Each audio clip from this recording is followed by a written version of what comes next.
Welcome everyone, क्या हालचाल आप सभी लोग के। So we are again back on DU परीक्षा विद और ऑर्गेनिक केमिस्ट्री का 2024। हो सकता है किसी लोगों को ईयर से कंफ्यूजन हो कि ये 2025 का पेपर है, तो मैं ये बता दूं आपको 2022 में एनईपी आई थी, तो वहां जो पहला पेपर था उसको 2022 के नाम से करा गया है। सेकंड ईयर था तो उसका 2023 एनईपी का, थर्ड ईयर था 2024, तो एनईपी का ये थर्ड पेपर आप समझ लीजिए। आपका जो आएगा वो एनईपी का फोर्थ पेपर आएगा, जिसका नाम मैं 2025 लिख दूंगा, ठीक है। बाकी भले ये पेपर मेरे हिसाब से ऑर्गेनिक केमिस्ट्री का जो ये पेपर था ये आपका जनवरी 2025 में था, पर मैंने नाम 2024 लिखा है क्योंकि थर्ड ईयर एनईपी का, तो इसी वजह से कंफ्यूज मत होइएगा कौन सा पेपर है क्या चल रहा है, ठीक है जी। तो क्या डिस्कस करेंगे भाई, हेडिंग लिखी हुई है, बताने की जरूरत नहीं, डिटेल में डिस्कशन करने की जरूरत नहीं क्योंकि बहुत डिटेल में वीडियोज आ गई हैं। जो वीडियोस चलेंगी कुछ कुछ नए सवाल हैं उनको बिल्कुल डिटेल में करेंगे यार, ऐसी क्या बात करें। जो नहीं कराया गया या हल्का फुल्का नए कंसेप्ट हैं या कुछ कुछ कॉर्नर्स अगर मुझे लगा था कि रह गए थे तो यहाँ पे वो टच कर रहा हूँ, तो वो बिल्कुल टच करे जाएंगे। यहाँ पर आपको पता है इन वीडियोस का क्या रहता है, कुछ बची हुई चीज हो तो हो जाए और कुछ हुई भी चीजें तो कुछ रिवाइज हो जाए, कुछ कुछ नहीं भी करते हैं क्या बोल देते हैं, चलो उसमें से देख लो जब वहाँ डिटेल में। तो बताया गया है ड्यूरिंग द लेक्चर्स, आपको एंड में भी काफी कुछ मैंने थोड़ा बहुत अपना ज्ञान दिया है, अपनी कुछ एक्सपीरियंसेस को शेयर करता रहता हूँ मैं वीडियोस में। और आपके सामने यहाँ पर भी एक दो ऐसे एक्सपीरियंस मिलेंगे जहां पर मैंने एक आध सवाल बोला था, मतलब ऑब्वियसली भाई पूरा पेपर नहीं प्रेडिक्ट कर सकता कोई भी, पर पूरे पीवाईक्यूज भी प्रेडिक्ट करना मुश्किल होता है, पर मैक्सिमम पीवाईक्यूज आपको वीडियो से मिल जाते हैं। एक आध क्वेश्चन ऐसा आ जाता है जो मैं प्रेडिक्ट कर देता हूँ, मैं बोलता हूँ, जैसे मैंने आपको बॉन्ड एंगल वाला दिखाया था इनऑर्गेनिक में Cl2O वाला, वो मैंने वीडियोस में बोला था, मैंने एक्सप्लेन नहीं करता, मैंने बोला था कि ये लग रहा है आ सकता है, ऐसे ही लग रहा था क्योंकि सिमिलर सा था, सिमिलर काइंड ऑफ था। सिमिलरली या मैंने जो है वो किसी पेपर में शायद 2022 एनईपी वाला था, उसमें बोला था कि यार एक पॉसिबिलिटी है कि आपका CH3 लगाते हैं, और वो आपको यहाँ पर दिखेगा, आगे आप क्वेश्चन करेंगे तो दिखेगा, तो वहां पर एक मार्कोनिकोव अंटी मार्कोनिकोव या H+HBr का जो एडिशन था उसमें आपको दिखेगा, इन मतलब इन एब्सेंस ऑफ H2O2 वहां दिखेगा आपको। तो ये सारी चीजें हम करते रहते हैं, थोड़ा बहुत एक्सपीरियंस वगैरह मैं अपना शेयर करता रहता हूँ आप लोगों के साथ, यही मेरा मेन मोटिव है। बाकी क्लास वालों को जरूर शेयर करिएगा, ये मत सोचिएगा कि आपके नंबर आ जाएंगे या उसके नंबर आ जाएंगे, नहीं भाई परसेंटाइल का गेम नहीं है। ऐसा नहीं हो कि आपकी 90, अगर किसी की ज्यादा मार्क्स आ गए तो उसकी 99 परसेंटाइल आपकी कमी नहीं, किसी के कितने भी नंबर आ सकते हैं, मैक्सिमम पॉसिबल नंबर सबके आ सकते हैं, सबकी 10 भी आ सकती है, तो भेजिए कोई दिक्कत नहीं है यार, आप भी मेहनत से पढ़िए, उनके वो भी गाइडेंस करिए, कोई भी बिल्कुल भी ईगो वगैरह रखने की जरूरत नहीं है, चुपचाप क्लास ग्रुप पे शेयर करिए, सभी लोग देख पाए, सभी को आपका नेचर हेल्पिंग नेचर होना चाहिए। आपको खास दुनिया से कोई भी कैसे बिहेव कर रहा है उससे मतलब नहीं होना चाहिए, आपको अपना देखना है, आपको अपनी सेल्फ इंप्रूवमेंट पे काम करना है। आप यहाँ पर पेपर देना है तो आप अपने नंबर देखिए और बाकी कोशिश करिए कि हाँ ठीक है चलो भला हो जाएगा, क्या पता जितने भी आपके 40-45 बच्चे उनमें से एक आध की दुआ भी लग जाए तो भाई बड़ी बात है।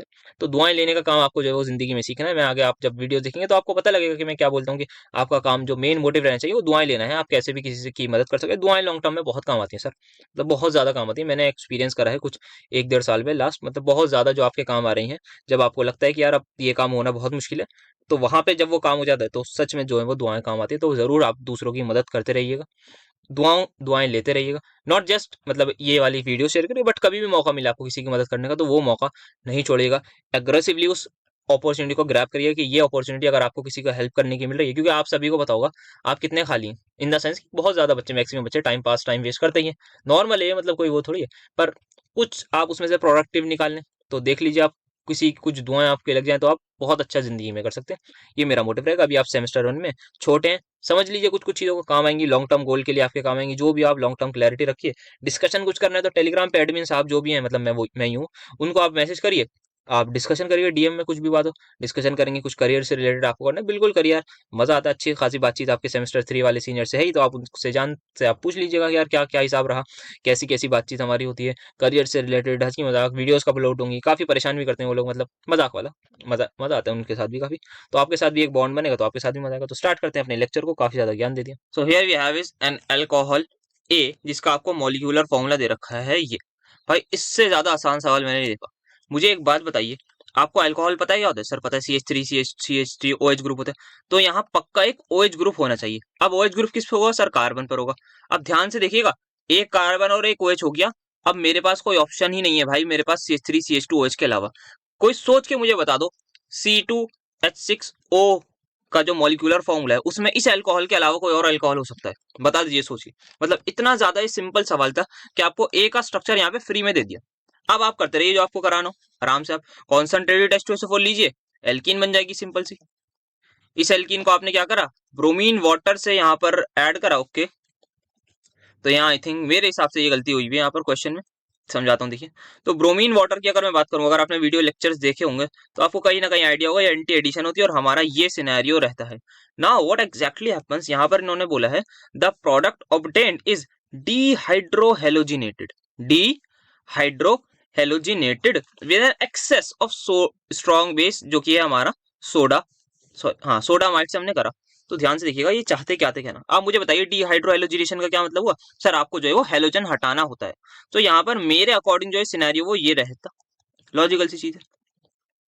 अब ध्यान से देखना, यहाँ पर इन्होंने क्या गलती करी, इन्होंने इस, अभी मैं यहाँ पर होल्ड कर रहा हूँ, रुक रहा हूँ। अब यहाँ पे देखिए compound C is also obtained by reacting calcium carbide with water. तो इन्होंने एक और चीज यहाँ पर अलग रिएक्शन बताई है कि जो कंपाउंड सी है ना, मतलब जो ये वाला कंपाउंड है, ये कैसे मिलता है आपको? कैल्शियम कार्बाइड आपको पता है ये होता है। इसको जब आप किससे रिएक्ट कराना है? पानी से। तो आपको पता होना चाहिए यहाँ पर आपको एल्काइन मिलती है।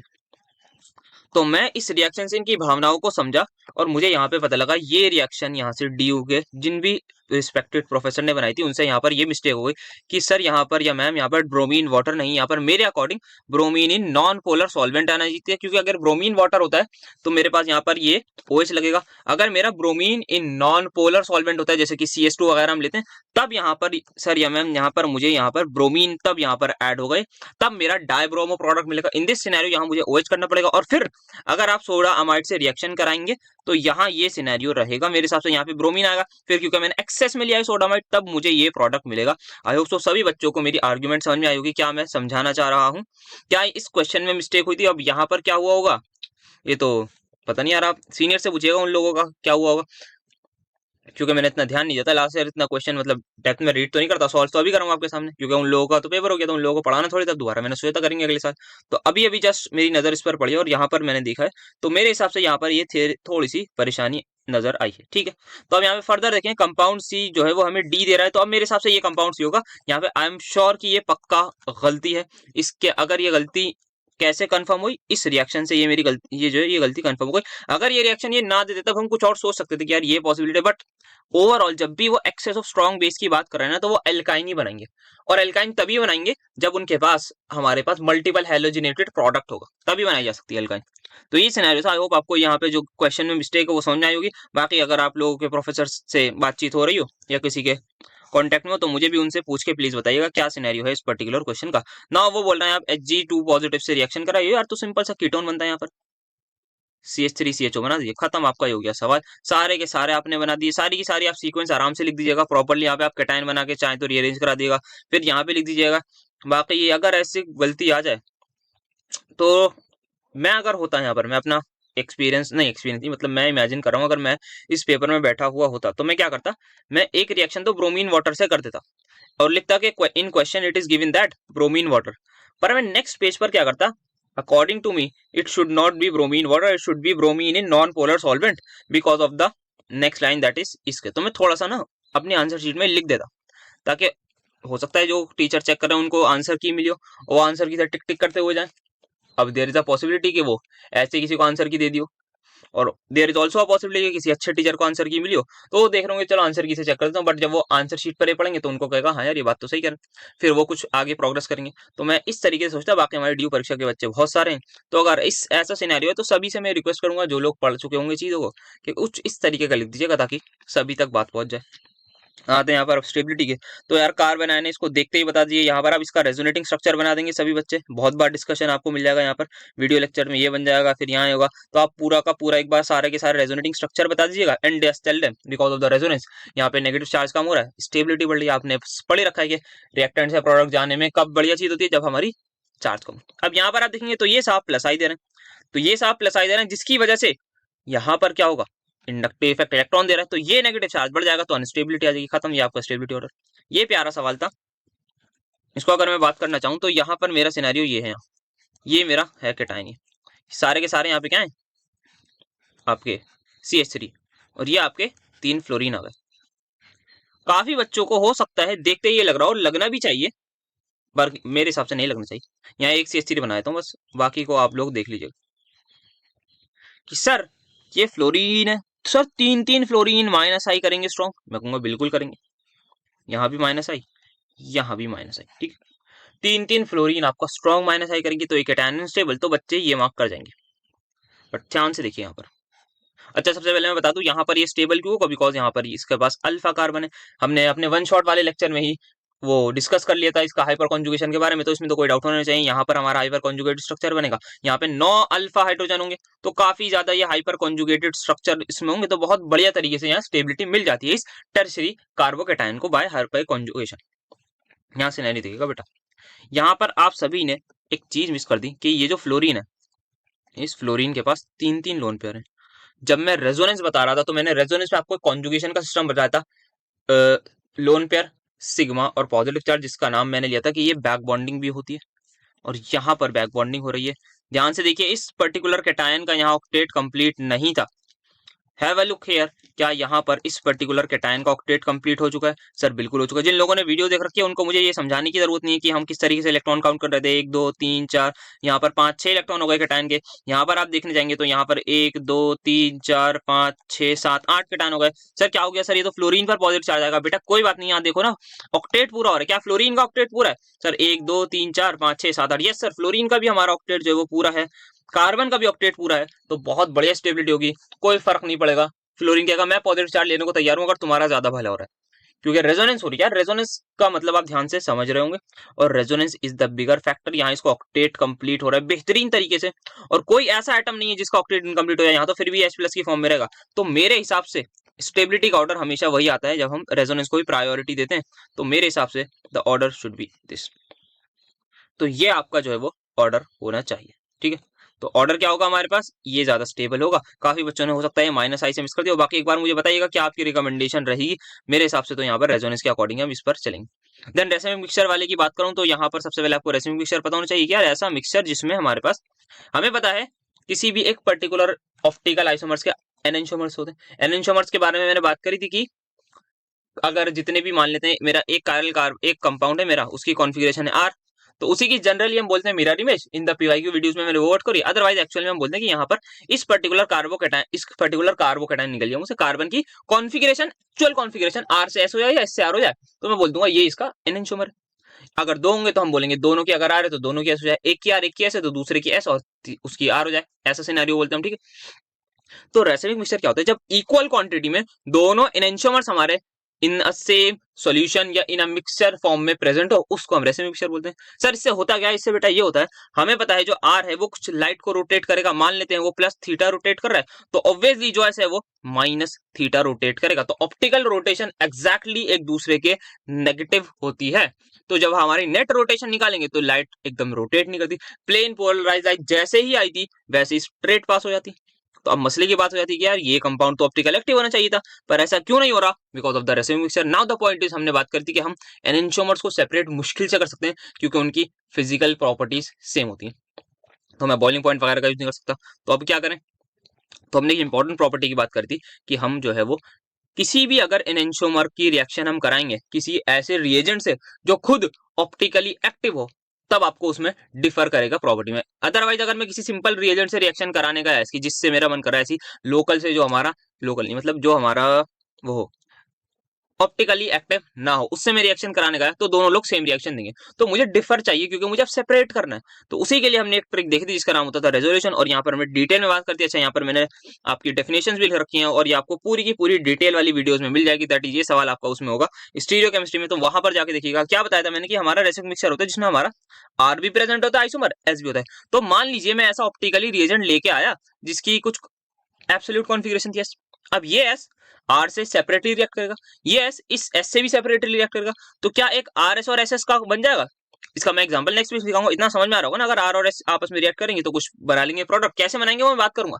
SS और S, तो यहाँ पर अब मुझे बताइए, यहाँ पर ये दोनों ऑब्वियसली आइडेंटिकल कंपाउंड है, ये दोनों सेम कंपाउंड थे, बस इनका क्या था, स्ट्रक्चर डिफर था, तभी ये एनेंटियोमर से। सिमिलरली ये भी एक कंपाउंड है जो सेम है, तो यहाँ पे ये जुड़ गया, यहाँ पे जुड़ गया, तो ये भी अभी हमारे क्या होंगे, हमारे आइसोमर्स होंगे, पर कैसे? ऑप्टिकल आइसोमर्स होंगे।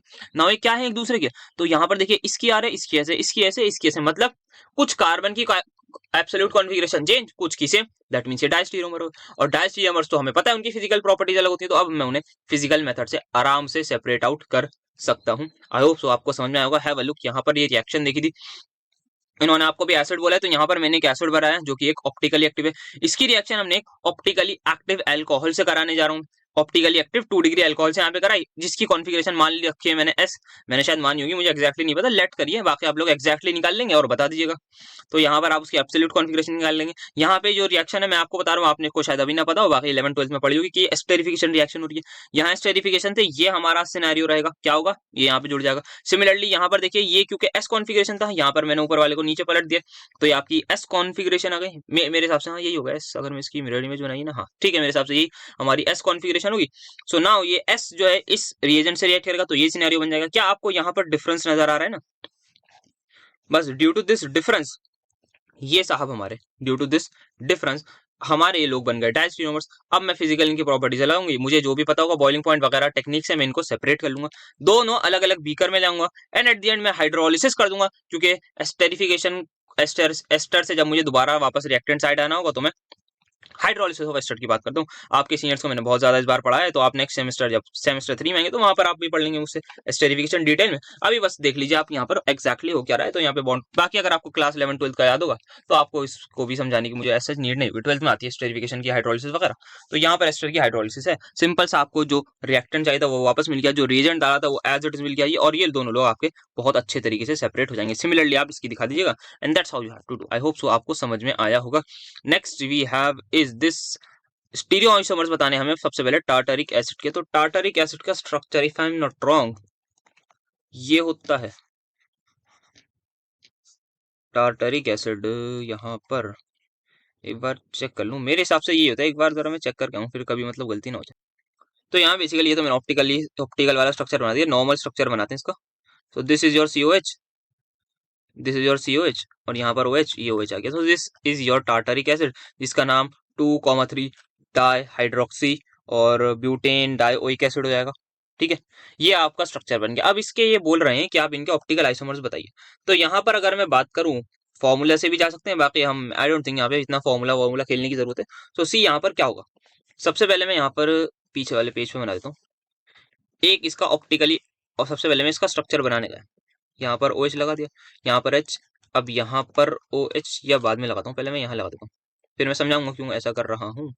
ये OH, यहाँ पर ये आ गया COH। ठीक है, अब सिमिलरली यहाँ पर मैं इसकी मिरर इमेज बना देता हूँ। So it's mirror image would be like this. तो यहाँ पर इन दोनों कार्बन की आप देखिएगा कॉन्फ़िगरेशन चेंज हो जाएगी, एक आध की मैं निकाल दूंगा, बाकी की आई डोंट थिंक इतनी जरूरत पड़ेगी।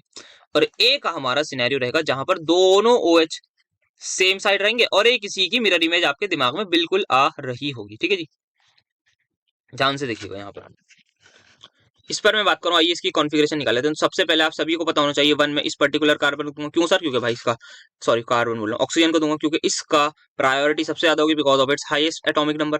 देन यहाँ पर अब आते हैं मैच देखने कौन कौन रहेगा। तो यहाँ पर देखूं, ये कार्बन है, ये कार्बन 2 ऑक्सीजन से जुड़ा हुआ है और एक ऑक्सीजन डबल बॉन्ड है। सिमिलरली ये कार्बन एक ऑक्सीजन और एक कार्बन से जुड़ा है, तो ऑक्सीजन कार्बन या oxygen oxygen, sir oxygen oxygen, तो इसको सिमिलरली 2 दे दूंगा। सिमिलरली मैं इसको 3 दे दूंगा, इसको मैं 4 दे दूंगा। यहाँ पर मैं गया वो करने, घुमाने, चक्रव्यूह घुमाने, तो ये मेरा सिनेरियो रहा। ये क्या है, एंटी क्लॉकवाइज, हाँ, तो एंटी क्लॉकवाइज के लिए एस होती है ना, अगर गलत बोल दूं तो बता दिएगा, मेरे हिसाब से शायद ऐसी होती है, क्योंकि फोर्थ वाला हॉरिजॉन्टल पर है, आर कर दिया, समझ में आया। बाकी आपको ही निकालनी तो आती है, अगर मैं गलती कर दूंगा तो मुझे भरोसा है आप लोग ये कर लेंगे। एंड यहाँ पर आया, मैं इसको फर्स्ट दूंगा, अब मैं इसको सेकंड दूंगा और इसको मैं थर्ड दूंगा, सिमिलर मैनर में जैसे मैंने पहले करा था। तो यहाँ पे मैं चक्रव्यूह घुमाने आया, तो ये क्या हो रहा है, यहाँ पर घूम रहा है, ये भी एंटी क्लॉकवाइज एस, और 4 वाला हॉरिजॉन्टल पर है, तो ये मेरा आ जाएगा आर। ठीक है जी, तो दोनों यहाँ पर मेरे आर आर आ गए, सही लिखा है, दोनों यहाँ पर मेरे आर आर आ रहे हैं। एक बार मैं चेक कर लूँ, 1 2 3, ये होता है मेरा क्या, एंटी क्लॉकवाइज। यहाँ पर क्या हुआ था सिनेरियो, 1 2 3, तो यहाँ भी सेम था। ठीक है, तो एंटी क्लॉकवाइज का आर होता है, एस होता है, एंटी क्लॉकवाइज का, एंटी क्लॉकवाइज का क्या होता है, जल्दी बताओ मुझे। एंटी क्लॉकवाइज का आर होता है, तो अच्छा यहाँ एंटी क्लॉकवाइज है तो आर है, यहाँ पर आर को काट के मुझे एस करना होगा, करेक्ट, कंफ्यूज क्यों हो रहा हूँ, सॉरी एंटी क्लॉकवाइज है, सॉरी, यहाँ ऐसे एस को काट के आर करना होगा, तो यहाँ पर मेरा सिनेरियो आ जाएगा आर का। ठीक है, नाउ अब ध्यान से देखिए, सही है, सही है, मेरे हिसाब से सबको सही, इसकी मिरर इमेज ही है वैसे तो देखा जाए तो। बाकी आप जब इनकी कॉन्फ़िगरेशन निकालने जाएंगे तो यहाँ पर ये एस एस आ जाएगा, इसकी कॉन्फ़िगरेशन आएगी एस, इसकी कॉन्फ़िगरेशन आई है, सभी लोग इस बात से अग्री करते हैं, यस सर। अब सिमिलरली मैं यहाँ पर देखिए कॉन्फ़िगरेशन निकाल लेता हूँ उसकी हाथ के हाथ, देखिए यहाँ पर ये वाला कार्बन और ये आइडेंटिकल है, तो इस वाले की आर आएगी, और यहाँ पर ये वाला और ये वाला आइडेंटिकल है, तो इस वाले की एस आएगी। अब जरा ध्यान से देखिएगा, सबसे पहले मैं अगर यहाँ पे बात करूँ, क्या यहाँ पर दोनों कार्बन क्या आ रहे हैं और यहाँ दोनों कार्बन कैसे, तो ये दोनों लोग मेरे एनेंटियोमर्स बन गए। हाँ जी सर बिल्कुल बन गए। नाउ दिस वाले को देखिए, मैं इसकी अगर मिरर इमेज बनाने का है, तो वो आप बना लेंगे, आपके दिमाग में बन गई होगी। नाउ मैं इस पे थोड़ी सी चर्चा करना चाहता हूँ। वो चर्चा ये है कि इस पर्टिकुलर कार्बन को देखिए, सबसे पहले मुझे बताइए क्या ये कंपाउंड सिमेट्रिकल है? हाँ सर बिल्कुल है। और आप जिन बच्चों ने लेक्चर देखा होगा वो बता चुके होंगे मुझे कि सर ये जो कंपाउंड है, दिस इज योर, क्या बोलते हैं इसको, मीजो प्रोडक्ट, मीजो ही बोलते हैं ना, this is your meso product. तो सर ये मीजो क्या होता है? मीजो हमारे पास ऐसे कंपाउंड होते हैं, मीजो प्रोडक्ट वो होता है जहां पे हमें लाइन ऑफ सिमेट्री दिखती है, इवन नंबर ऑफ, हमारे मैक्सिमम केसेस में हमारे even number of chiral carbon, या फिर मैं बोलूं सिमेट्रिकल कंपाउंड्स होते हैं। और ऐसा सिनेरियो होता है वहां पर जो इस पर्टिकुलर कार्बन की कॉन्फ़िगरेशन है उसी की, उसी का रिवर्स ही है। तो अब यहाँ सिनेरियो देखिए, क्या ये आर है, इस कार्बन पे ग्रुप देखिए COH OH ये, और ये बड़ा सा ग्रुप, ठीक है। तो मान रहा हूं मैं ये कुछ प्लस थीटा रोटेट कर रहा होगा, मान लिया। इस वाले पे आया मैं, इस पर ग्रुप में देखने का है COH है, यहाँ पर भी था, OH है यहाँ पर भी था, H है यहाँ पर भी था, ये पूरा ग्रुप यहाँ था और इस पर भी था। तो मतलब इन दोनों पे जो चारों के चारों ग्रुप्स हैं ये अलग अलग कायरल कार्बन, कायरल दोनों है। इन दोनों कायरल कार्बन पर जो ये चारों के चारों अलग ग्रुप्स है ना, वो सेम है, OH OH H H COH COH, और ये पूरा ग्रुप एक और ये पूरा ग्रुप। तो जिसकी वजह से यहाँ कंपाउंड में सिमेट्री भी आ रही है। और यहाँ क्या होगा, तो ये क्योंकि प्लस, हमारे पास प्लस थीटा मैंने माना, तो ये डेफिनेटली माइनस थीटा रोटेट कर होगा। तो जब मैं इस कंपाउंड को प्लेन, या फिर इस कंपाउंड से प्लेन पोलराइज लाइट पास करूंगा, तो मुझे तो लग रहा था कि यार यहाँ पे दो दो कायरल कार्बन है, तो ये ऑप्टिकल रोटेशन शो करेंगे। यहाँ पर मेरी नेट रोटेशन इसी वजह से जीरो आ जाती है। लेक्चर देखा होगा तो आपको डिटेल में समझ में आ रहा होगा। तो ये मेरा जो है वो एक मीजो प्रोडक्ट बन जाएगा। अब मैं अगर इसकी मिरर इमेज बनाने का, तो मुझे यहाँ पर OH, यहाँ पर OH, वहां HH मिल जाएगा। तो वो हम बोलते हैं मीजो की कोई ऐसा मिरर इमेज नहीं होती, बिकॉज मीजो खुद ही ऑप्टिकली इनएक्टिव होता है। मुझे ऑप्टिकली एक्टिव कंपाउंड्स के बारे में, एनेंटियोमर्स वगैरह की बात करूंगा, तो मैं तभी करूंगा ना जब वो ऑप्टिकली एक्टिव होगा, या मैं उसी की मिरर इमेज तभी बनाने जाऊंगा जब वो इंसान ऑप्टिकली एक्टिव होगा। ये कंपाउंड बन रहा है, इसका ये एक ऑप्टिकल आइसोमर्स में काउंट होगा, पर ये ऑप्टिकल रोटेशन नहीं शो करेगा। तो total number of isomers for tartaric acid would be number of, हमारे 3 आ जाएंगे। आई होप तो समझ में आया होगा। यहाँ पर ये बात करना क्या चाह रहे हैं, फिशर प्रोजेक्शन हमने बिना कहे बना ली। रिलेशन आप बता दीजिएगा कि ये दोनों लोग आपस में एनेंटियोमर है, ये मीजो प्रोडक्ट है, इन दोनों के बीच का रिश्ता क्या है, तो ये दोनों आपस में हमारे हैं डायस्टीरियोमर्स। सर क्यों, ऐसा क्यों? देखो एक S एक R, दो एक S और एक S, तो मतलब कुछ कायरल कार्बन की कॉन्फ़िगरेशन सेम, कुछ की अलग, तो डायस्टीरियोमर। सिमिलरली इसका और इसका रिलेशन आप बिल्ड करेंगे तो that would be similar to this, that is ये भी डायस्टीरियोमर्स होंगे। तो आप ऐसे लिख दीजिएगा, this is A, this is B, this is C, A and B are enantiomers, A and C are diastereomers, B and C are diastereomers. और आप लॉजिक चाहें तो वो भी लिख सकते हैं। और क्या बोलना है इन्होंने, कौन सा ऑप्टिकली एक्टिव और कौन सा ऑप्टिकली एक्टिव है, तो सारी की सारी यहाँ पर बात हो गई। अब फिशर प्रोजेक्शन में बहुत सिंपल सा सवाल पूछा था इन्होंने कि ये 90 डिग्री रोटेशन क्यों अलाउ नहीं है, जबकि 80 डिग्री 180 डिग्री रोटेशन अलाउ है। Justify this with an example. तो यहाँ बहुत सिंपल सी मैं बात करूँ, यहाँ पे कोई भी मैं कंपाउंड ले लेता हूँ, बाकी आगे कहानी लिखी हुई है, मान लेते हैं ये सिनेरियो ले लिया मैंने, और यहाँ पे ले लूँ क्या, फ्लोरीन ले लेते हैं, या कुछ अच्छा सा लेते हैं जिसकी कम प्रायोरिटी हो, CH2CH3 लेते हैं, ठीक है। ऐसा करते हैं, इन दोनों की एक्सचेंज कर लो, यहाँ पे आ जाएगा CH3, यहाँ पर आ जाएगा हाईएस्ट प्रायोरिटी वाले को मैंने यहाँ ले लिया, ठीक है। अब ना ये बोल रहे हैं कि आप 90 डिग्री रोटेट करोगे तो क्या हो, तो भाई 90 डिग्री रोटेट कर लो, इसको इधर खिसका दो, तो सारा का सिनेरियो आपका जो है वही आ जाएगा। ये CH3, ये आपका आ गया OH, ये आपका आ गया H, ये आपका आ गया CH2CH3। आप सभी लोग जितने भी इस क्लास में बैठे हैं बेटा, इन दोनों की कॉन्फ़िगरेशन निकालिएगा। इस पर्टिकुलर कार्बन की मैं निकाल देता हूँ, एक यहाँ आएगा, दो यहाँ आएगा, तीन आएगा। तो ये क्या होता है जल्दी बताऊँ, क्लॉकवाइज, क्लॉकवाइज का होता है आर ही होता है ना। मैं कभी कभी हो सकता है गलती कर सकता हूँ क्लॉकवाइज में आर एस में, तो प्लीज आप उसको कंसिडर कर लिएगा, दिमाग से कभी कभी निकल जाता है। तो मेरे हिसाब से ये आ गया एस। अब इसको मैं कम करने का है तो 1 2 3, तो यहाँ पर आप देखिए ये भी सेम, रुक जाओ, हाँ सही तो है, ये 1 है, ये 2 होगा, ये 3 होगा, तो ये सेम आ रही है। बट क्योंकि यहाँ पर नंबर 4 वाला वर्टिकल में, तो ये आर ही रहेगा। सभी लोग इस बात से इत्तेफाक रखते हैं, बिल्कुल सर रखते हैं। Now the scenario would B कि सर अगर आपने 90 डिग्री रोटेट करा, सर ये तो एनेंटियोमर बन गया, तो आप कैसे, मतलब मजाक चल रहा है यहाँ पर, क्या आप कुछ भी कंपाउंड को बना दोगे? नहीं यार, मजाक तो नहीं चल रहा। तो वही तो वो पूछना भी चाह रहा है ना बेटा कि यहाँ पर क्या अलाउड क्यों नहीं है। इसीलिए अलाउड नहीं है क्योंकि आपको दूसरा एनेंटियोमर मिल जाएगा साहब, और फिर मतलब वो कंपाउंड कंपाउंड ही रहेगा। जिस कंपाउंड के बारे में हम बात करेंगे वो रहेगा नहीं। अगर आप इसको एक और बार 90 डिग्री रोटेट करेंगे तो आई होप आप सभी को पता होगा कि ये एस बन जाएगा। क्यों? क्योंकि यहाँ से एस से आ रहा है तो आर से ऐसे आएगा, तो मतलब फिर हाँ बोलूंगा मैं, तब ये आइडेंटिकल है। तो मैं 180 डिग्री की रोटेशन बिल्कुल बर्दाश्त कर सकता हूँ, पर 90 डिग्री बिल्कुल भी बर्दाश्त के लायक नहीं है। रीजन आपको आई होप समझ में आ गया होगा, और इसका एग्जाम्पल वगैरह दीजिएगा। यहाँ पर आप देख लीजिए थोड़ी बहुत कहानी लिखी हुई है, इसको लिखना चाहें तो लिख दीजिएगा। बाकी एग्जांपल के थ्रू मैंने बहुत अच्छे से समझा दिया, तो मेरा मन भी नहीं कर रहा इसको पढ़ने का, पता नहीं क्यों लिख के ले आया मैं। ठीक है, अब आते हैं हम यहाँ पर EZ कॉन्फ़िगरेशन की तरफ आते हैं। तो यहाँ पर आइए, सबसे पहले देखते हैं। सबसे पहले मैं बात करूँ इस पर्टिकुलर कार्बन की, मुझे सिनेरियो इजी लग रहा है। तो यहाँ पर हम देखूं क्या बोला इन्होंने, हाँ, तो आपको इजेड कॉन्फ़िगरेशन लिखनी है ना। स्टीरियोजेनिक सेंटर जो आपके ज्योमेट्रिकल आइसोमर या ऑप्टिकल आइसोमर शो करते हैं ना, उनको बोलते हैं। तो यहाँ पे शो हो रही है, और ज्योमेट्रिकल आइसोमर यहाँ पे शो हो रही है। इस पर्टिकुलर कार्बन को देखिए क्या लगा, ये कार्बन मैच ड्रॉ। इसके बाद ये हाइड्रोजन, इसके बाद दो कार्बन से डबल बॉन्ड, तो इसको मैं नंबर 1 दे दूं, इसको मैं number 2, without any doubt. Yes sir. यहाँ पर देखूं carbon carbon draw, hydrogen hydrogen draw, bromine और आयोडीन किसको ज्यादा दूं? सर आपका जो है वो ब्रोमीन, सॉरी आयोडीन का एटॉमिक नंबर ज्यादा, तो इसका 1 आ गया, इसका 2 आ गया। अब ई एजेडो का वो लिख लीजिएगा, मैं भूल गया कि यहाँ पर शायद ऑपोजिट वाले ई होते हैं, if I am not wrong. बाकी एक बार आप लोग चेक करके बता दीजिएगा, मैं नंबर लिख रहा हूँ यहाँ पे, तो आई होप आपको इसको नंबरिंग समझ में आई होगी। अब यहाँ पर मैं आता हूँ, इस वाले भी देखते हैं। तो ये तो हाइड्रोजन को मैं सबसे पहले नंबर 2 ही दे दूं, ये पक्का नंबर 1 होगा। तो मैं कलर चेंज कर देता हूँ ना, ताकि आप लोगों को आसानी हो। इस वाले कार्बन के लिए मैंने रेड यूज करा है, या यहाँ पर मैं ऐसे कर दूँ, इस वाले सेंटर के लिए मैंने रेड यूज करा है, और इस वाले के लिए ब्लैक कर लेते हैं। इस वाले के लिए मैं ब्लैक करूंगा, तो यहाँ पर आ जाएगा इसको 1, यहाँ पर मैं इसको दे दूंगा 2। सिमिलरली यहाँ 1 आ जाएगा, यहाँ 2 आ जाएगा। तो दोनों कार्बन की जो कॉन्फिगरेशन है इजेड में से जो भी आएगी वो सेम ही आएगी, क्योंकि यहाँ पर 1 1 ऑपोजिट है, 2 2 ऑपोजिट है, यहाँ 1 1 ऑपोजिट, यहाँ 2 2 ऑपोजिट। मैं लिखना नहीं जा रहा क्योंकि मैं भूल गया ई से क्या, ई वाला क्या होता है, जेड वाला क्या होता है, दिमाग से निकल जाती हैं चीजें करते करते। तो ये हो गया। अब यहाँ पर आते हैं हम, यहाँ पर रेडिकल आ गया है साहब। रेडिकल को अभी अभी हमने जस्ट अपने उसमें वन शॉट वाले लेक्चर में बात करी थी कि यहाँ क्या बताना है हमें, हाइपर कॉन्जुगेशन इफेक्ट बता दिएगा क्या होता है। सिग्मा इलेक्ट्रॉन का ट्रांसफर होता है हमारे पास, सी एच बॉन्ड ब्रेकिंग होती है। सी एच बॉन्ड जो होता है, सी एच सिग्मा बॉन्ड जो प्रेजेंट होता है वो वहां पर ब्रेक डाउन होता है, और हमारी जो sp2 हाइब्रिडाइज कार्बन हमें चाहिए, उसके बराबर वाला जो कार्बन हो, that should be alpha, that is said to be, that should be sp3। उस पर अल्फा हाइड्रोजन होने चाहिए, उस पर्टिकुलर कार्बन को अल्फा कार्बन बोलते हैं। ये सारी कहानी आपको बतानी है। फिर क्या बताना है आपको, इनको अरेंज करना है in the order of their stability by giving a suitable reason. तो बहुत सिंपल सी चीज है, मैंने आपको सिंपल सा लॉजिक बताया था हाइपर कॉन्जुगेशन का। Number of alpha hydrogen count कर लीजिए, आंसर आ जाएगा। तो देखते हैं यहाँ पर, इस पर्टिकुलर रेडिकल को पकड़िए, ये अल्फा और कोई तो नहीं है, नहीं है। इस पर्टिकुलर रेडिकल का ये अल्फा, ये अल्फा, ये अल्फा, यहाँ पर मैं देखूं तो सिर्फ ये अल्फा। तो देख लीजिए अब इन पे कितना हाइड्रोजन है, तो मेरे हिसाब से आपके सामने आंसर आ गया होगा। अल्फा कार्बन देखते ही मुझे आंसर मिल रहा है, तो 2 सबसे आगे होना चाहिए, देन 1 आना चाहिए, देन 3 आना चाहिए। बाकी मैं आपके लिए अल्फा हाइड्रोजन भी निकाल लेता हूँ बैठ के। तो 3 यहाँ पर है और 1 यहाँ पर होगा, नंबर ऑफ अल्फा 4 आ गए। 3 यहाँ पर, 3 यहाँ पर, और यहाँ पे 2 होंगे, 8 आ गए। यहाँ पर 1 2 होंगे, खत्म। आई होप सो आपको बहुत आसानी से ये क्वेश्चन, बहुत सिंपल सवाल था, मतलब इससे सिंपल सवाल शायद इस पूरे पेपर में होगा। 5 नंबर यहाँ फ्री के आपके सामने हाजिर हो गए, तो ये आप बता देंगे बहुत इजीली।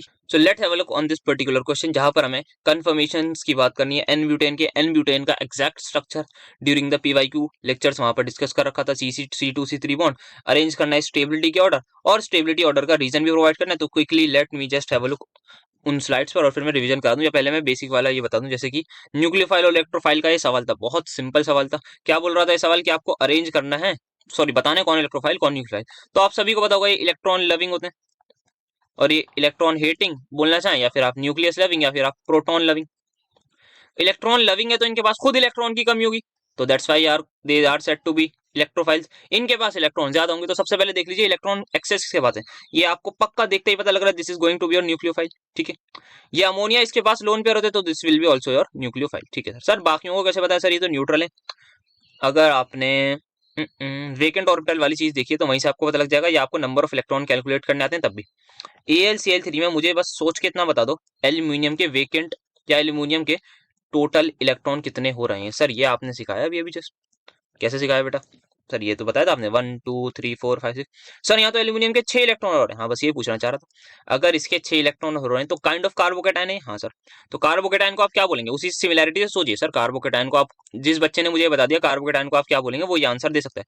सर कार्बोकेटाइन को हम इलेक्ट्रोफाइल बोलेंगे, क्योंकि उसके पास इलेक्ट्रॉन की कमी है। बस ये भी इलेक्ट्रोफाइल आ गया, याद होगा आपको आई होप। तो आपने बचपन में मतलब क्लास 11 12 में पढ़ता है उसको, ये लुईस एसिड होता है, इसके पास वेकेंट ऑर्बिटल होते हैं, जिसकी वजह से ये एक्सेप्ट कर लेता है किसमें, वेकेंट ऑर्बिटल में इलेक्ट्रॉन्स को एक्सेप्ट कर लेता है। न्यूक्लियोफाइल कोई भी आएगा अपना लोन पे डोनेट कर सकता है, यहाँ पर कोई लिगेंड आ सकता है। आपको याद होगा ना AlCl3 से AlCl4 नेगेटिव बन जाता था, जब आप फ्रीडल क्राफ्ट रिएक्शंस पढ़ते थे बचपन में। आप नेक्स्ट सेमेस्टर में पढ़ेंगे भी, पर ये आपको जरूर याद होगा कि ये बन जाता था। ये तो सभी लोग पढ़ के आए होंगे। तो काइंड ऑफ ये हमारा जो है वो, काइंड ऑफ नहीं, it is exactly an electrophile Lewis acid है, क्योंकि इसके पास इलेक्ट्रॉन की कमी है। सेम गोज फॉर BF3, क्योंकि बोरॉन और एल्यूमिनियम सेम ही पीरियड, सेम ही ग्रुप, हाँ सेम ही ग्रुप के लोग हैं, 13 ग्रुप के लोग हैं। Cl यहाँ पर है, फ्लोरीन यहाँ पर है, सेम सिनेरियो रहेगा। तो दोनों के दोनों आपके इलेक्ट्रोफाइल आ गए। SO3 की अगर मैं बात करना चाहूँ तो इसका हो सकता है कुछ बच्चों को कुछ डाउट हो, but let me just try to explain it to you. This is your SO3, sorry SO2 बोल दिया, SO3। क्या SO3 पर कोई लोन पेयर है? नहीं सर। तो क्या ये न्यूक्लियोफाइल की तरह बिहेव कर सकते हैं? मुझे बस इतना बता दो सर, न्यूक्लियोफाइल तो नहीं करेगी। सर तो पक्का इलेक्ट्रोफाइल करेगी। हाँ, कोई समझा सकता है इलेक्ट्रोफाइल की तरह क्यों करेगी? सर ऐसे तो नहीं समझा सकता।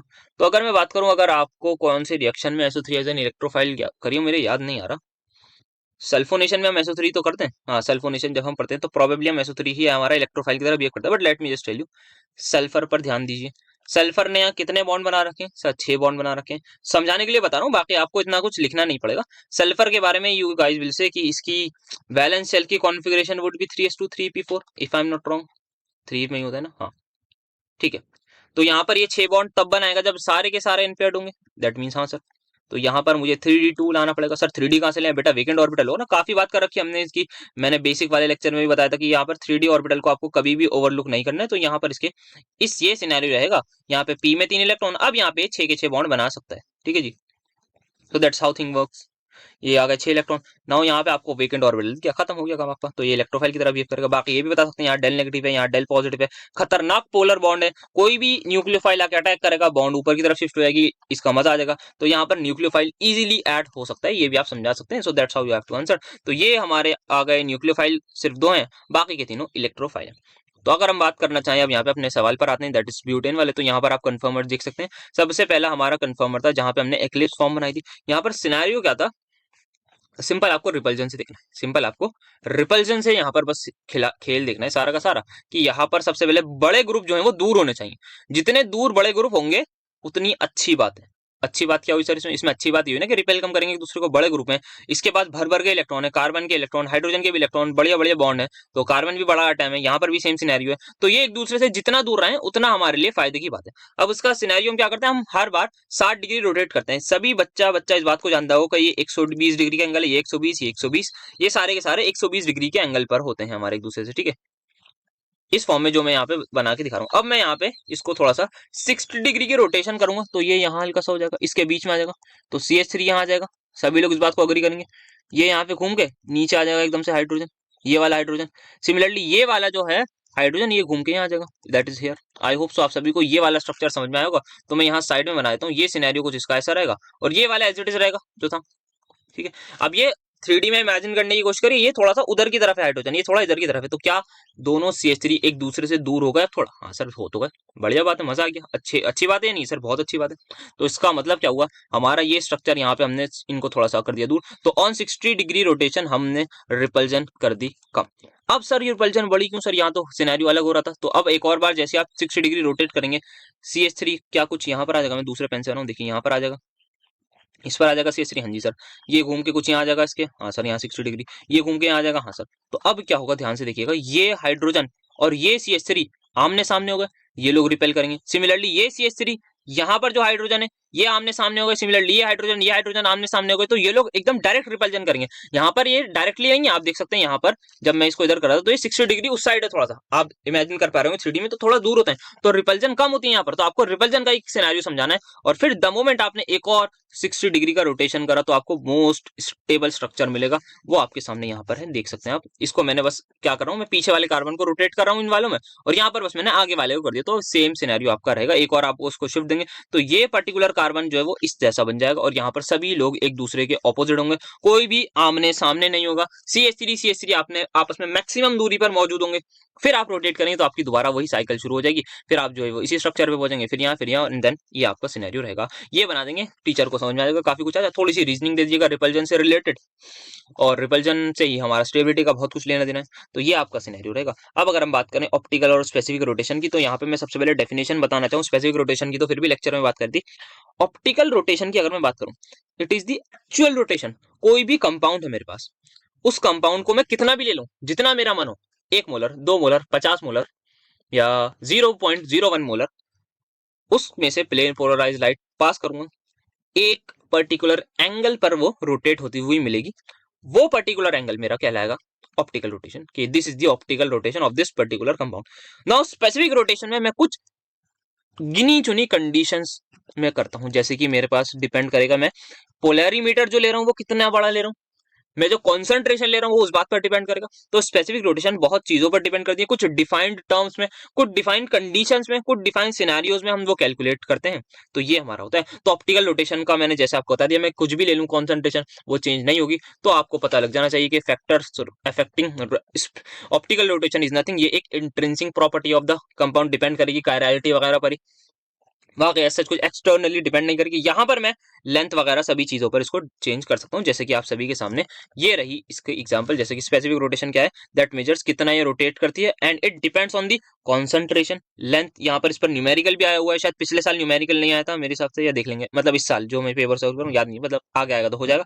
अगर न्यूमेरिकल नहीं आया होगा इस पर्टिकुलर सवाल से, मतलब अभी आगे पेपर में नहीं मिलेगा क्योंकि मैं आगे भूल जाऊंगा ये बात बताना, तो ध्यान रखिएगा, हो सकता है आपके केस में न्यूमेरिकल आ जाए। तो इस ये जो न्यूमेरिकल वाला पार्ट मैंने करा है वो आप उसको जरूर करके जाइएगा। तो ये आपका सिनेरियो हो जाएगा, थीटा वाई सी एल हो जाएगा। लेंथ इन डीएम रखनी होती है, ये ग्राम पर लीटर, अगर नहीं होता तो कन्वर्जन कर लीजिएगा और सिंपल सा ऑप्टिकल रोटेशन निकाल दीजिएगा, ठीक है। तो that's how you have to do the things. तो ये सवाल हमारा हो गया। अब यहाँ पर अगर मैं आर एस कॉन्फिगरेशन की तरफ आऊँ तो बहुत आसान है यार, मतलब ये तो कितनी ज्यादा हमने कर रखा है। इस वाले को आपको पहले कन्वर्ट करना होगा फिशर प्रोजेक्शन वगैरह में, तो वो आप कर लीजिएगा। तो यहाँ पर मैं देखूँ सबसे पहले 1 इसको दूंगा, 2 इसको दूंगा, 3 इसको दूंगा। प्लीज कोई बच्चा ये बात मत पूछ ले मुझसे कि सर आप ऐसा क्यों कर रहे हैं, इसको आपने 1 क्यों दिया बेटा एटॉमिक नंबर, इसको सर आपने 2 क्यों दिया, क्योंकि कार्बन डबल बॉन्ड ऑक्सीजन है, यहाँ कार्बन सिंगल बॉन्ड ऑक्सीजन है। अब 4 मत पूछ लेना कि सर 4 क्यों दिया, इतना तो चलो मैंने बता दिया बातों बातों में। ये सिनेरियो रहा। ये क्या होगा, क्लॉकवाइज, क्लॉकवाइज के लिए आर होती है ना जी सर, आर होती है। यहाँ पर आओ सिनेरियो देखो, यहाँ पर नंबर 4 वाला इस पर है, डैश डैश ही होता है ना, हाँ वो पहली बार सही बोला है, डैश पर है, तो मतलब सिनेरियो सबको सही है। 1 इसको दूंगा मैं, हाँ जी सर। 2 इसको दूंगा, बिल्कुल सही। 3 इसको दूंगा, देख लीजिए सिनेरियो क्या है, ये सिनेरियो है, तो ये क्लॉकवाइज ही होता है, तो मेरे हिसाब से ये भी आ रहा है। यहाँ पर इसको पहले हमें कन्वर्ट करना होगा फिशर प्रोजेक्शन में। तो मैंने बताया था कि यहाँ पर क्या करिए, इस बॉन्ड को इधर चिपका दीजिए, इस बॉन्ड को इधर, इस बॉन्ड को सीधा कर दीजिए, इस बॉन्ड को सीधा, और ये लोग आपस में ऑपोजिट हो जाएंगे। तो मेरे हिसाब से जो सिनेरियो रहेगा वो देखिएगा ध्यान से, ये COH हो रहा है, ये मैं पीछे वाले कार्बन से बना रहा हूँ, ये पीछे वाला कार्बन है, उसमें ये हाइड्रोजन, देखिए ये पीछे वाला सिनेरियो, और यहाँ आ जाएगा HOH, ठीक है। अब ये आगे वाले कार्बन पर आ जाइए, इस पर हमारा सिनेरियो होगा, इस पर्टिकुलर कार्बन पर आएगा OH, H इस पर आएगा। तो बाकी आप यार लेक्चर में देख लीजिएगा, हो सकता है मैं भूल गया हूँ, पर मेरे हिसाब से मैंने ऐसे इंटर कन्वर्जन में जब एक आध सवाल कराया था ना, तो वो ऐसे ही कराया होगा। ये हो गया। अब क्या करना है, कॉन्फ़िगरेशन निकालनी है, हाँ निकाल लीजिए बैठ के आराम से। तो ये तो वही अपना टार्टरिक एसिड आ गया, अभी अभी तो कर था सवाल, देख लीजिएगा वहीं से आप जाके, आपका जो है वो इनैंशोमर वाली फॉर्म आ रही है, RS देख लीजिएगा, मैं अभी आपको दिखा दूं, या फिर यहीं पर होगा, ये रहा आपका टार्टरिक एसिड, देखिए आपके सामने ये वाला है, ये वाला, ये आपको दे दिया सिंपल सा, ये ऐसे खत्म, ऐसे ऐसे लिख दीजिएगा, निकालने की भी जरूरत नहीं पड़ी। लो इन्होंने मतलब 2 सवाल रिपीट कर दिए, कितना बढ़िया पेपर था, ये तो होता है।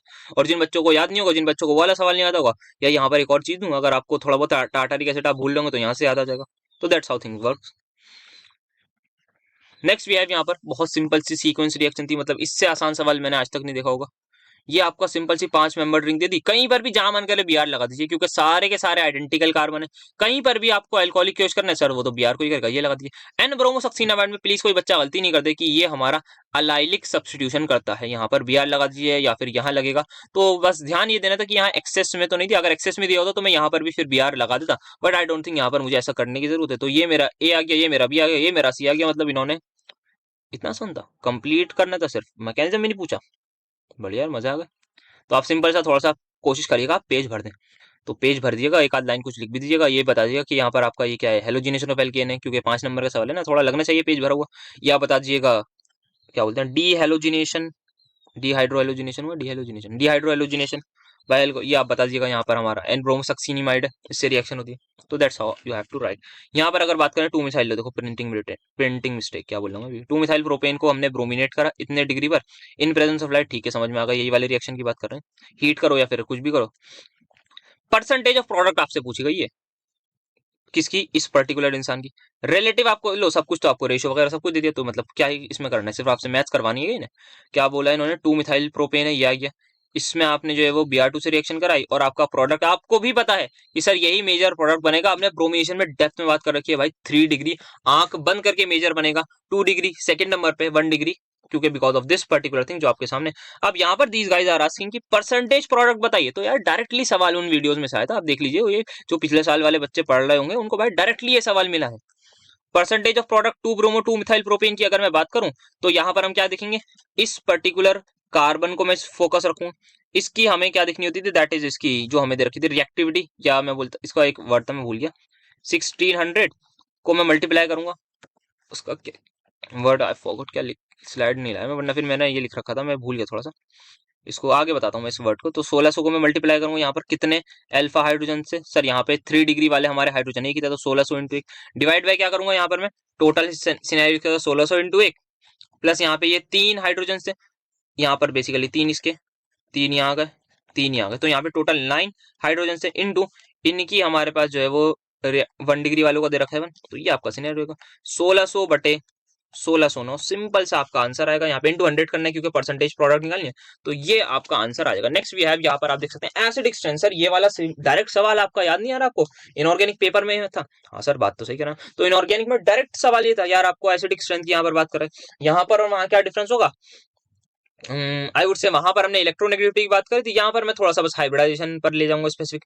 बाकी बात एक्सप्लेनेशन दोनों की लगभग लगभग सेम ही रहेगी कि टर्मिनल एल्काइंस है, they are acidic in nature. Why they are acidic in nature कोई अगर मुझे बताना चाहे तो सर इसको कोई खास पूछने की बात नहीं है। They are acidic in nature because यहाँ पर जो कार्बन है वो sp हाइब्रिडाइज है, बहुत हाई इलेक्ट्रोनेगेटिविटी है, बॉन्ड हमारी बहुत ज्यादा पोलर होगी। और अगर हमारी बॉन्ड बहुत ज्यादा पोलर है तो सर इससे अच्छी बात हमारी क्या हो सकती है? बिल्कुल सही कहा आपने, इससे अच्छी बात हमारी हो ही क्या सकती है अगर हमारी बॉन्ड बहुत ज्यादा पोलर हो। तो that's how we have to write. और मैं अगर फर्दर बात करना चाहूँ तो इसमें और फर्दर कुछ सोचा जा सकता है, that is I don't think यहाँ पर और कुछ हमें सोचना चाहिए फॉर नाउ। ठीक है, तो यहाँ पर बस आप इसको जो है वो उसी तरीके से एक्सप्लेन करिएगा कि ये sp कार्बन है, इसकी इलेक्ट्रोनेगेटिविटी बहुत है, यहाँ जो एनायन बनेगा वो बता दीजिएगा बहुत ज्यादा स्टेबल है। बस हाँ कार्बन आयन से गेम खेल सकते हैं यहाँ पर। यहाँ पर जो एनायन बनेगा वो इतना ज्यादा स्टेबल नहीं, क्योंकि ये कार्बन इतना ज्यादा अपना, या ये कार्बन है, इसी पर फोकस रखिए कि ये कार्बन इतना ज्यादा इलेक्ट्रोनेगेटिव नहीं है। तो sp carbon is the most electronegative, sp carbon is the most electronegative, और मोस्ट इलेक्ट्रोनेगेटिव पर नेगेटिव चार्ज होना इज प्रीटी मच गुड। जितना इलेक्ट्रोनेगेटिव बंदा उस पर नेगेटिव चार्ज अच्छी बात, जितना इलेक्ट्रोनेगेटिव बंदा उस पर पॉजिटिव चार्ज बहुत बुरी बात। ये डिस्कशन कर रखा है देन यहाँ पर, ये तो आपका सिंपल सा ये एसिडिक स्ट्रेंथ का ऑर्डर हो जाएगा। यहाँ पर अगर मैं बात करूँ तो दिस इज योर आपको इक्विवेलेंट हाइड्रो, ये हमारी होती है सिलेक्टिविटी, जो भी हमारी परसेंटेज ये रखिए 1600, ये सिलेक्टिविटी होती है, और ये हमारी होती है इक्विवेलेंट हाइड्रोजन कितने हैं। तो इक्विवेलेंट हाइड्रोजन की बात ये होती है कि वो हाइड्रोजन जिनको इक्विवेलेंट हाइड्रोजन की डेफिनेशन भी डेफ ने बताई थी कि यहाँ पर वो वाले हाइड्रोजन जिनको अगर मैं हटा दूं या जिनकी जगह हेलोजन लगा दूं, तो उन सभी को हटाने के बाद जब मैं हेलोजन से उसको रिप्लेस करूंगा, इक्विवेलेंट हाइड्रोजन का मतलब ये होता है वो वाले हाइड्रोजन जिनको हटाने के बाद अगर मैं हेलोजन लगा दूं तो मेरा आईयूपीएसी नेम सेम है। सर मतलब कहने का जैसे बेटा यहाँ पर मेरे पास मैंने इन 9 हाइड्रोजन को इक्विवेलेंट माना, ठीक है, और ये इनकी सिलेक्टिविटी आ गई, दैट इज 1 मुझे यहाँ से क्वेश्चन में दे रखी थी। और बाकी हम याद भी करते हैं, हम अगर आपने वीडियो देखी होगी तो याद करवा रखी है ये चीजें। तो क्या बोल रहा था मैं, हाँ ये इस हाइड्रोजन को मैं हटा के अगर यहाँ ब्रोमीन लगा दूं, ठीक है सर लगा दीजिए। सिमिलरली इस हाइड्रोजन को हटा के फिर मैं यहाँ नहीं लगाऊंगा, एक लगाना है ना मुझे क्योंकि एक ही प्रोडक्ट बनाऊंगा मैं, फिर इस हाइड्रोजन को हटा के यहाँ ब्रोमीन लगा दूं या फिर यहाँ लगा दूं, तो तीनों बार जब ब्रोमीन लगाऊंगा मैं, क्या सभी को पता है आईयूपीएसी नेम से आएगा? सर बिल्कुल सही बात है। सिमिलरली यहाँ पर भी मैं बी आर अगर लगा दूं ना, तो जो यहाँ पर आईयूपीएसी नेम आएगा वो ही यहाँ पर आईयूपीएसी नेम आएगा। करके देख लीजिएगा, नहीं समझ में आ रहा तो आपको वीडियो लेक्चर में डिटेल में समझा रखा है क्या हमारा मतलब होता है। अब यहाँ पर अगर मैं बात करूँ इनको मुझे डिस्टिंग्विश करना है, तो यार ये टर्मिनल एल्काइंस वाली रिएक्शन आ गई। तो ब्यूट 1 हमारी क्या होती है सर, आप बताइए ना क्या होती है? तो but 1 is your this and but 2 is your this. तो यहाँ पर सिनेरियो बोल देंगे यार हम टॉलेंस रिएजेंट या AgNH3 से मैंने रिएक्शन कराई होगी यार, if I am not wrong, इससे आप रिएक्शन करा दीजिए, टर्मिनल एल्काइंस वाली रिएक्शन हो जाएगी। तो यहाँ पर ही आपको प्रेसिपिटेट दे देगी Ag पॉजिटिव का, वेयर यहाँ पर आपको नो रिएक्शन मिलेगी। तो ये लिख दीजिएगा बस, आप सिंपल ये जानना चाह रहे हैं एक्चुअल में कि टर्मिनल एल्काइंस की क्या रिएक्शन होती है, बस इनका इतना जानना है आपको। ये केमिकल रिएक्शन दोनों की लिख दीजिएगा। बहुत आसान पेपर था, बहुत आसान सवाल अभी तक लग रहे हैं मुझे भी और आपको भी लग रहे हो। So here we have is give suitable explanation with mechanism if involve. भाई हो गई तभी ये इन्होंने मैक्सिमम केस में हो गई। तो क्या बताना है हमें? ट्राइफ्लोरोप्रोपीन है, ओके 3,3 ट्राइफ्लोरोप्रोपीन है। जिन भी बच्चों ने वीडियो लेक्चर देखा था उनको ये बात पता होगी कि ये सवाल मैंने डिस्कस नहीं करा था क्योंकि ये पीवाईक्यू में नहीं आता, पर एक बहुत बढ़िया प्रिडिक्शन दी थी मैंने इस क्वेश्चन के बारे में, क्योंकि जो सवाल डिस्कस करा था वो ये वाला था इन द लेक्चर। हमारा जो आया हुआ था एक बार पीवाईक्यू में वो था ये वाला, और कहीं ना कहीं उन्होंने हमारे हिसाब से, मेरे हिसाब से शायद उन्होंने कुछ, शायद यहाँ पे ब्रोमिनेशन ब्रोमीन इन वाटर की प्रेजेंस में रिएक्शन कर रही थी। वो 2022 वाला एनईपी का पेपर था, लास्ट ईयर जब मैं डिस्कस कर रहा था, तो कुछ सॉर्ट ऑफ ऐसा कुछ सवाल था। तो मैंने वहां पर ही बोला था कि एक बार जेई मेंस में ये वाला क्वेश्चन आया था जहां पर उन्होंने ट्राइफ्लोरो ले आए थे। मैंने ऐसे बोल दिया था कि लेट इट बी, मे भी हो सकता है वो आ जाए, क्योंकि अगर उन्होंने क्लोरो पूछ लिया तो हो सकता है वो ट्राइफ्लोरो पूछे, कुछ ऐसा था, मतलब मुझे याद नहीं, बट इतना मुझे याद है इस वाले क्वेश्चन को कराया था, पर काइंड ऑफ मैंने इसकी प्रिडिक्शन दी थी और थोड़ा सा इसका आइडिया दिया था। मतलब प्रिडिक्शन तो नहीं बोलूंगा, गैस कर दिया था, ऐसी मतलब लग रहा था ऐसी कोई चीज सिमिलर सी चीज दिमाग में आई तो बोल दिया था। तो वो सेम सिनेरियो यहाँ हुआ था कि अब यहाँ पर रिएक्शन करा रहा है HBr से, बच्चा बच्चा जानता है कि सर ये वाला केटायन जो है ना स्टेबल बन रहा था, जितनी भी हमने पढ़ी है। जैसे आपकी मैं नॉर्मल प्रोपीन से रिएक्शन करा दूंगा जब भी HBr की, क्योंकि यहाँ पेरोक्साइड नहीं है, ध्यान से कोई पेरोक्साइड मत अज्यूम कर लिएगा अपने पास से कि यहाँ पेरोक्साइड है, जब लिखा हुआ नहीं तो क्यों अज्यूम करेंगे। तो ये प्रोडक्ट बनता है, सभी लोग जानते हैं। तो अभी भी ये दिमाग में आया कि सर यहाँ पे हिसाब किताब ये होना चाहिए। अच्छा, उसका लॉजिक समझाऊं मैं तो लॉजिक जनरली ये रहेगा कि सर ये केटायन है, इस पर यहाँ पर CH3 है, सर यहाँ पर 3 अल्फा हाइड्रोजन है, ठीक है। वेराज अगर मैं बात करूं यहाँ पर ये केटायन में बना दूं CF3, ये पॉजिटिव, सर यहाँ पर 2 अल्फा हाइड्रोजन है, तो ऑब्वियसली इस केटायन को स्टेबल मानते हैं हम। पर इन्होंने खुद ही एक चीज बता रखी है, क्या बता रखी है, these guys are telling us की रिएक्शन यहाँ पर है आपकी दिस, तो इसको आपने जब ट्रीट करा HBr के साथ, तो आपको जो प्रोडक्ट मिल रहा है, आपको लग रहा था कि ये वाला बनना चाहिए कायदे से, तो क्योंकि स्टेबिलिटी ऑफ केटायन, पर ये बना, ऐसा क्यों उन्होंने पूछा। तो ऐसा क्यों उन्होंने पूछा है, और यहाँ पर ये सवाल आया था जेईई मेंस में जब आया था, उन्होंने ये पूछा था कि ये एंटी मार्कोनिक ऑफ एडिशन को फॉलो कर रहा है, जबकि करना तो मार्कोनिक को करना चाहिए था। तो ऐसा क्यों हो रहा है, उसका रीजन आई होप आप सभी को पता होगा, और देखते ही पता लग गया होगा। मैंने एक चीज यहाँ पर बहुत प्यारी मिस करी है कि ये जो CF3 है साहब, इसका जो माइनस आई है बहुत खतरनाक होता है, क्योंकि 3 3 फ्लोरीन है, सिमिलरली 3 क्लोरीन होंगे तब भी वही सेम काम करेंगे। खतरनाक आपको उन लोगों का माइनस आई दिखेगा, जिसकी वजह से इस केटायन को बहुत ज्यादा अनस्टेबिलिटी मिलेगी। अब हो सकता है कुछ बच्चों के दिमाग में आ रहा हो, सर आपने अभी अभी ये वाला केटायन करवाया, इसकी मैं थोड़ी सी वो बना रहा हूँ, and in this cation what you have said is कि यहाँ पर तो सर रेजोनेंस है, तो बेटा इसमें और इसमें डिफरेंस देखो ना। यहाँ पर अगर इस पर्टिकुलर कार्बन पर पॉजिटिव चार्ज हो, देन आई कैन से कि यस दिस इज करेक्ट, कि यहाँ पर रेजोनेंस है। पर यहाँ पर है ना, देखो एक कार्बन की दूरी आ गई। अब मैंने यहाँ सिनेरियो क्या करा है, यहाँ पर इस पर्टिकुलर कार्बन पर करा है, तो देखो बेटा क्या यहाँ रेजोनेंस होगी, the आंसर स्ट्रेट नहीं होगी। तो अगर यहाँ रेजोनेंस नहीं होगी तो फिर क्या होगा सर, माइनस आई देखेंगे, ऑब्वियसली हाइपर कॉन्जुगेशन देख लिया हमने। पर यहाँ due to the strong I, इसी की वजह से आप देखिएगा ये केटायन आपका अनस्टेबल बनेगा। और दैट्स वाई आपको जो है वो ये वाले केटायन, क्योंकि inductive effect is distance dependent, one shot lecture में बात करी थी, तो वहां से आप लोग इस चीज को लिख दिएगा कि ये हमारा जो है वो डिस्टेंस डिपेंडेंट है। जितनी दूर माइनस आई वाला इंसान, उतनी अच्छी बात है केटायन की स्टेबिलिटी के लिए, एंड अल्टीमेटली हमारा यहीं पर प्रोडक्ट बनेगा। आई होप सो आपको लॉजिक के साथ सभी कुछ समझ में आया होगा। And this was a kind of just random guess, जो लग रहा था अपने एक्सपीरियंस के साथ मैंने शेयर किया था, और सवाल 5 नंबर पे आपकी स्क्रीन पर आ गया। तो ये फायदा रहता है एक वीडियो से, आई होप आपको समझ में आ रहा होगा, और आपको एग्जाम के बाद जरूर समझ में आएगा। तो अभी से यार अपने दोस्तों को भेजना शुरू कर दिए। देन ये देखिए, ये सवाल डायरेक्टली डिस्कस करा था सिलेक्टिविटी, और उस पर तो बहुत ज्यादा डिटेल में बात करी थी। मतलब ऑर्गेनिक के तो बहुत सारे सवाल आए थे, फिर भी मतलब इनऑर्गेनिक तो फिर भी थोड़ा कम आया होगा, मतलब एज कम्पेयर टू परसेंटेज की बात करूं, पर ऑर्गेनिक के मतलब बहुत सारे क्वेश्चन डायरेक्ट वीडियोज में से आए थे। बहुत कंटेंट भी हमें ऑर्गेनिक का मिल गया था, तो बहुत बढ़िया उसका रहा था। तो यहाँ पर आप जैसे कि देख सकते हैं, यहाँ पर मैंने समझाया था कि किस तरीके से होता है ब्रोमिनेशन इज और एंटी एडिशन। यहाँ पे पहले डिटेल में इसका मैकेनिज्म के बारे में बात करी थी कि क्या एक्चुअल में ब्रोमोनियम आयन क्यों बनता है, क्योंकि यहाँ पर बन रहा था ब्रोमीन आयन, पर अचानक से इसके पास लोन पेयर होता है, तो यहाँ कैटायन बनने से पहले इसको डोनेट कर दिया जाता है। So that's how we discussed about it. And then what I have said कि अब यहाँ पे क्योंकि एंटी एडिशन है, जहां मर्जी जाए आप वहां पर ऐड कर दीजिए। तो यहाँ पर मैंने ये सिस वाली का समझा रखा है, तो आई थिंक मैं अब आपको ट्रांस वाले का समझा देता हूँ यहाँ पर, ठीक है, तो आपको थोड़ा सा अच्छा लगेगा। मैं ट्रांस वाले का समझा देता हूँ यहाँ पर। This is your trans alkene. इसमें मैं ब्रोमोनियम आयन जैसे ही ऐड करूंगा, तो सभी को इतनी चीज क्लियर होनी चाहिए। यहाँ पे मैं हाइड्रोजन भी बना दूं, ये CH3 है, और यहाँ पर आ जाएगा हाइड्रोजन, और यहाँ पर मान लेते हैं ये मेरा ब्रोमोनियम, ये अबव द प्लेन होता है, इसके बारे में मैंने बात कर रखी थी कि दिस विल बी और अबव द प्लेन। ये थोड़ा सा अच्छा सा नहीं लगा, इस तरीके से मैं बना दूं, ये आपका अबव द प्लेन आ जाएगा, या बिलो द प्लेन बना दीजिए।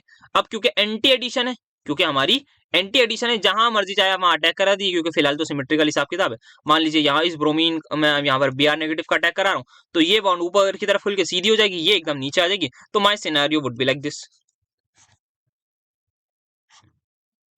ये ऊपर था, ये Br, ये Br, यहाँ CH3 है, यहाँ हाइड्रोजन हाइड्रोजन बना रहा हूँ, CH3 तो आपको लग ही रहा होगा। अब ना अगर मैं इसको थोड़ा सा आप लेके चलें अपने, क्या था वो, 100 हॉर्स बोलना चाहें, 100 या न्यूमैन प्रोजेक्शन में, तो ये कुछ इस तरीके से देखिए, ये ऊपर ब्रोमीन है, नीचे ब्रोमीन है। हियर हैव अ लुक, यहाँ पर इधर पहले मैं अच्छा पीछे से बनाऊँ थोड़ा सही रहेगा। तो यहाँ पर आप देखिए, ये आपका क्या है, हाइड्रोजन। तो हाइड्रोजन आप मैं इस साइड बना देता हूँ, ये मेरा CH3 को मैं जान के नहीं बना रहा ताकि दिखने में थोड़ी आसानी हो। ये बीच में हमारा बॉन्ड आ गया, बॉन्ड को चलो बना देते हैं पहले। तो ये मेरा यहाँ पर बॉन्ड आ गया। अब इस बॉन्ड में नीचे ब्रोमीन है, यहाँ मेरा CH3 है जिसको मैं नहीं बना रहा, और यहाँ मेरा हाइड्रोजन है। आई होप सो आपको समझ में आ रहा हो, तो ये थोड़ा सा और अच्छा बन सकता है, तो लेट मी ट्राई। यहाँ पर ब्रोमीन आएगा, एंड यहाँ पर हमारा CH3 आ जाएगा, एंड यहाँ पर हमारा हाइड्रोजन आ जाएगा। उसको मैं इस बाहर निकाल दूं यहाँ से, ये आ गया आपका हाइड्रोजन। एंड आपको मैं बता दूं, जब भी आपको कन्वर्जन करना हो उसका फिशर प्रोडक्शन में, तो आप देखिएगा कौन से ग्रुप को, जैसे सी एच आपने देखा होगा ना, यहाँ पे अगर मैं बनाने का है तो बी आर एच आता है, तो यहाँ सी एच थ्री, यहाँ जो कार्बन कंटेनिंग ग्रुप है जनरली हम उन्हीं को बनाते हैं, तो उन्हीं को आप कोशिश करिए आप उनको आमने सामने ले आए। कैसे? रोटेशन करके, जितनी भी आपको रोटेशन रिक्वायर्ड है ना उस उतनी रोटेशन करिए और उनको आमने सामने ले आए। तो आप सभी को ये चीज दिख रही होगी कि ये सारे एक दूसरे के 120 डिग्री ऑपोजिट है, ठीक है। और यहाँ पर ये हमारा सी एच थ्री है, तो मैं ऐसा करता हूँ सभी को नीचे ले आता हूँ, तो यहाँ पर मैं पीछे वाले कार्बन को 60 डिग्री रोटेट कर रहा हूँ, ध्यान से देखिएगा, तो ये यहाँ शिफ्ट हो जाएगा। सिमिलरली ब्रोमीन यहाँ आ जाएगा, सिमिलरली हाइड्रोजन यहाँ आ जाएगा। आई होप सो ये बात आपको समझ में आ रही होगी, जो मैंने डॉटेड डॉटेड लाइन बनाई है मैंने 60 डिग्री रोटेशन करी। अब सिमिलरली अगर मुझे इन लोगों को आपस में लाना है, तो ये CH3 और ये ब्रोमीन 120 डिग्री बने, सो दैट मीन मुझे इस CH3 के सामने इस ब्रोमीन को लाना होगा, तो मतलब मुझे 120 डिग्री की रोटेशन करनी होगी। क्या सभी लोग एक दूसरे की जगह एक्सचेंज कर लेंगे? आई होप ये भी बात आपको अच्छे तरीके से समझ में आएगी। ये CH3 ब्रोमीन की जगह ब्रोमीन, हाइड्रोजन की जगह हाइड्रोजन आ जाएगा यहाँ CH3 की जगह। तो इसको अब मैं सिंपल सा बना देता हूँ, क्या सिनेरियो रहने वाला है। तो पहले मैं पीछे वाले का वो बना दूँ, ये आ गया सिनेरियो, देन ये आ गया, एंड यहाँ पर अब मुझे क्या लाया, मैं नीचे CH3 लाया, तो ये CH3 ये आ गया। अब यहाँ पर हम देख लेते हैं कौन कौन से ग्रुप्स हैं, तो let me just have a look, here we have is CH3, यहाँ पर ब्रोमीन आपके सामने ही है, यहाँ पर हाइड्रोजन है, यहाँ CH3 है, यहाँ पर आप देख सकते हैं दिस विल बी और ब्रोमीन, करेक्ट, ठीक है। यहाँ पर आ जाएगा आपका हाइड्रोजन। तो ये अब आप इसको देखने जाएंगे, तो अब ये भी जस्ट ये हमने उसमें भी देखा था, तो अब मुझे अगर इसको बनाना हो तो मैं सिंपल सा क्या करूंगा, इन बॉन्ड्स को ओपन कर दूंगा, इसको यहाँ ले आऊंगा, ऐसे ले आऊंगा, तो आपका सिनेरियो रहेगा ये CH3 आ गया आमने सामने, और इसी के अकॉर्डिंग यहाँ ब्रोमीन आ गया, यहाँ ब्रोमीन आ गया। आप सभी को पता होगा इस प्रोडक्ट को क्या बोलते हैं। अब ये भी बात कर रही थी टार्टरिक एसिड वाले एग्जांपल में, दिस इज और मीजो प्रोडक्ट, खत्म। आई होप सो आप इस तरीके से थोड़ी बहुत कहानी लिख दीजिएगा, थोड़ा सा आप रोटेशन वगैरह करके दिखा देंगे तो काम आराम से हो जाएगा। तो इस तरीके से इंटर कन्वर्जन भी यहाँ पर सीख लिया, साथ के साथ साथ हमने ये भी देख लिया, तो इंटर कन्वर्जन भी हो गया और यहाँ प्रोडक्ट भी हो गया। ब्रोमीन और उसकी सिलेक्टिविटी की बात करो, उसका मैं बेसिक बताऊंगा, डेप्थ में बहुत ज्यादा डेप्थ में, हैमोंड पोस्टुलेट सब कुछ यार लेक्चर में डिस्कस कर रखा है, वहां पर बहुत अच्छे से बात कर रखी है, ये रीजन बताया था क्या होता है। सो एक्जैक्टली होता क्या है यहाँ पर, क्योंकि हमारा HCl क्लोरीन और हाइड्रोजन के बीच में साइज डिफरेंस कम होता है। साइज डिफरेंस पता है ना सर क्या होता है, एक बार बता देते। तो बेटा ये 1s है, मतलब फर्स्ट सेल का है, ये आपका सेकंड सेल, ये 2p5 नहीं 3p5 है, तो ये थर्ड सेल का है। सिमिलरली ये फर्स्ट सेल, ये फोर्थ सेल, तो जितना बड़ा size difference, sorry third third cell का इंसान बड़ा होगा या फोर्थ का? सर लॉजिकल बात है, इसमें फोर्थ सेल है तो फोर्थ वाला बड़ा होगा।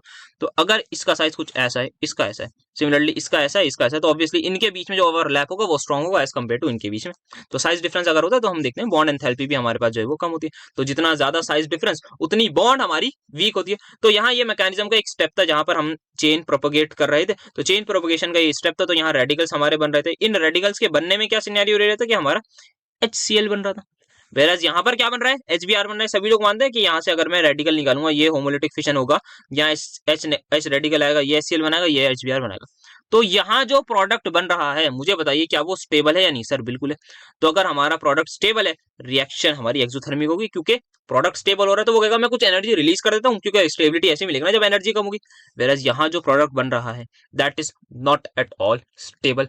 इन दिस सिनेरियो हमें अपने पास से एनर्जी या वो हीट एक्सट्रैक्ट कर लेगा बाहर से एटमोस्फेयर से, क्योंकि उसका बनना मुश्किल होगा। वो कहेगा यार मैं स्टेबल तो नहीं हूं, तो आप मुझे थोड़ी एनर्जी दो, मेरी आप एनर्जी बढ़ाओगे तभी मैं कहीं ना कहीं रखूंगा, तो कहीं ना कहीं अनस्टेबिलिटी आएगी। तो ये हमारा एंडोथर्मिक होता है। इसी पर बेस पूरा हमने फिर यहाँ ट्रांजिशन स्टेट वगैरह, हैमंड पोस्टुलेट बोलता है कि आपकी जो ट्रांजिशन स्टेट है वो उसी चीज से रिजेंबल करती है जिससे वो पास हो, या जिसमें वो एनर्जी डिफरेंस कम हो, या जिसकी एक्टिवेशन एनर्जी, जैसे कहने का मतलब ये था कि यहाँ रिएक्टेंट से प्रोडक्ट आए। आपको मैंने एक्सोथर्मिक और एंडोथर्मिक के बारे में बता दिया। तो ये ग्राफ आप सभी को पता होगा, केमिकल काइनेटिक्स बचपन में आप सभी लोग पढ़ के आए होंगे कि रिएक्टेंट की एनर्जी जो है वो हायर होगी, प्रोडक्ट की कम होगी, किसमें? इन एक्सोथर्मिक में, क्योंकि एनर्जी कम है, प्रोडक्ट की स्टेबिलिटी ज्यादा है तो एनर्जी कम। सिमिलरली उल्टा यहाँ पर होगा। तो यहाँ पर आप देख लीजिए रिएक्टेंट और ट्रांजिशन स्टेट की स्टेबिलिटी और एनर्जी में कम डिफरेंस है as compare to transition state और प्रोडक्ट। तो हम हैमंड पोस्टुलेट ये बोलते थे, हैमंड साहब ने बताया था कि ट्रांजिशन स्टेट जो है वो फिर रिजेंबल करेगी रिएक्टेंट को। सिमिलरली यहाँ पर ये बोलेगी। तो ये कुछ लाइंस आपको यहाँ पर बतानी है, तो मजा आ जाएगा। कुछ बॉन्ड एंथैल्पी का डेटा बताना है आपको, एंड देन इवेंचुअली आप ग्राफ बना दीजिएगा, और ग्राफ में फिर आप हैमंड पोस्टुलेट का जिक्र कर दीजिएगा कि जो है वो transition state determines activation energy, rate of reaction, ये कुछ पॉइंट्स यहाँ पर मार्क करते हैं, इनको लिख दीजिएगा। एंड देन अल्टीमेटली यहाँ पर आप सिलेक्टिविटी और उसको आप इजीली बता दीजिएगा कि 1 डिग्री प्रोडक्ट जो बनता है उसका सिनेरियो क्या रहेगा, 2 डिग्री जो प्रोडक्ट बनता है उसका सिनेरियो क्या रहेगा, दोनों ट्रांजिशन स्टेट्स की बीच में जो एनर्जी डिफरेंस है वो कितना ज्यादा हाई है। वेरएज यहाँ पर दोनों ट्रांजिशन स्टेट्स की जो एनर्जी डिफरेंस है उसमें कोई खास डिफरेंस नहीं आ रहा है, कोई यहाँ पर हमारे पास जो है वो खास डिफरेंस यार, हाँ, जबकि यहाँ पर हमारे पास जो है वो प्रोडक्ट की स्टेबिलिटी में खास डिफरेंस आ रहा है in the case of chlorination. तो यहाँ हमारे पास, और ये ब्रोमिनेशन के बारे में था, तो ब्रोमिनेशन में ट्रांजिशन स्टेट्स के एनर्जी डिफरेंस ठीक ठाक हमारे पास रहता है। तो वही चीज यहाँ पर TS is closer to the reactant exothermic में ट्रांजिशन स्टेट क्लोजर होगी रिएक्शन की। ये आपकी ब्रोमिनेशन है जो हमारी है एक्सोथर्मिक नहीं एंडोथर्मिक। तो एंडोथर्मिक के लिए अगर मैं बात करूं तो एंडोथर्मिक में हमारा जो है वो TS is closer to product, तो प्रोडक्ट हमारे पास ये है। तो यही सेम चीज यहाँ पर बताई थी और डिटेल में आपको डिस्कशन हमारा मिल जाएगा वहां पर। फिर यहाँ पे और भी ज्यादा और भी चीजें ली थी और भी ग्राफ्स के मतलब बहुत डिटेल में इसको यहाँ पर पूरी जितना ये एक्सप्लेनेशन यहाँ पर पॉसिबल था। फिर यहाँ पे एक ही ग्राफ में लेके कैसे 2 डिग्री प्रोडक्ट बनना है, कैसे 1 डिग्री प्रोडक्ट बनना है, उसको समझाया गया था। तो इसको जरूर देखिएगा, यहाँ पर पूरा डिटेल में कर लीजिएगा। आपको मैं बोलूँ अगर एग्जाम में लिखना हो ना तो मेजरली ग्राफिकल अप्रोच का इस्तेमाल कीजिएगा, ग्राफ बनाइएगा और ये वाले ग्राफ काफी इंपॉर्टेंट रहेंगे। ये आप बना देंगे ना तो इससे पता लग जाएगा आपको एकदम कंसेप्चुअल क्लैरिटी है। तो ये जरूर बना के आइएगा और ये हमारा बहुत ईजिली हम इस सवाल को टैकल कर सकते हैं। पहला सवाल, what do you mean by inductive effect? बताना नहीं चाह रहा यार, मैं सब कुछ भी इसमें डिटेल में वन शॉट में बात करी है, तो वो आप देख कर ही आए होंगे, इलेक्ट्रोनेगेटिविटी डिफरेंस। फिर आपको एसिडिक स्ट्रेंथ की बात करी तो यहाँ पर आप देख लीजिए क्या अलग है इन सब में। सर अलग ये है कि यहाँ फ्लोरीन नहीं है, यहाँ फ्लोरीन यहाँ, यहाँ फ्लोरीन यहाँ, यहाँ फ्लोरीन यहाँ है, तो पोजीशन ऑफ फ्लोरीन का सारा गेम है। फ्लोरीन कौन सा इंडक्टिव इफेक्ट शो करेगा? सर जी माइनस आई करेगा। माइनस आई किस चीज पर डिपेंड करता है? सर डिस्टेंस पर डिपेंड करता है, क्योंकि यहाँ पर सब कुछ सेम है। तो ये हमारा किस पर डिपेंड करेगा? डिस्टेंस पर डिपेंड करेगा। तो कौन ज्यादा क्लोज है? सर यहाँ पर इस वाले में ये फ्लोरीन सबसे ज्यादा क्लोज, तो इसका इंडक्टिव इफेक्ट मैक्सिमम, इसका थोड़ा सा कम, इसका सबसे कम, इसमें कुछ है ही नहीं। तो अगर मैं बात करूं वन को तो मैं आंख बंद करके सबसे पीछे लगा दूंगा। यस सर बिल्कुल लगा देंगे। इंडक्टिव इफेक्ट ज्यादा होने से क्या होगा? मैं यहाँ पे जान के एनायन नहीं बना रहा, आप सभी लोग क्या करेंगे एग्जाम में 5 नंबर का सवाल है, रिस्पेक्ट दीजिएगा, कार्ब एनायन बना दीजिएगा, इनके कॉन्जुगेट बेस मतलब H+ लूज करा के दिखा दीजिएगा बस।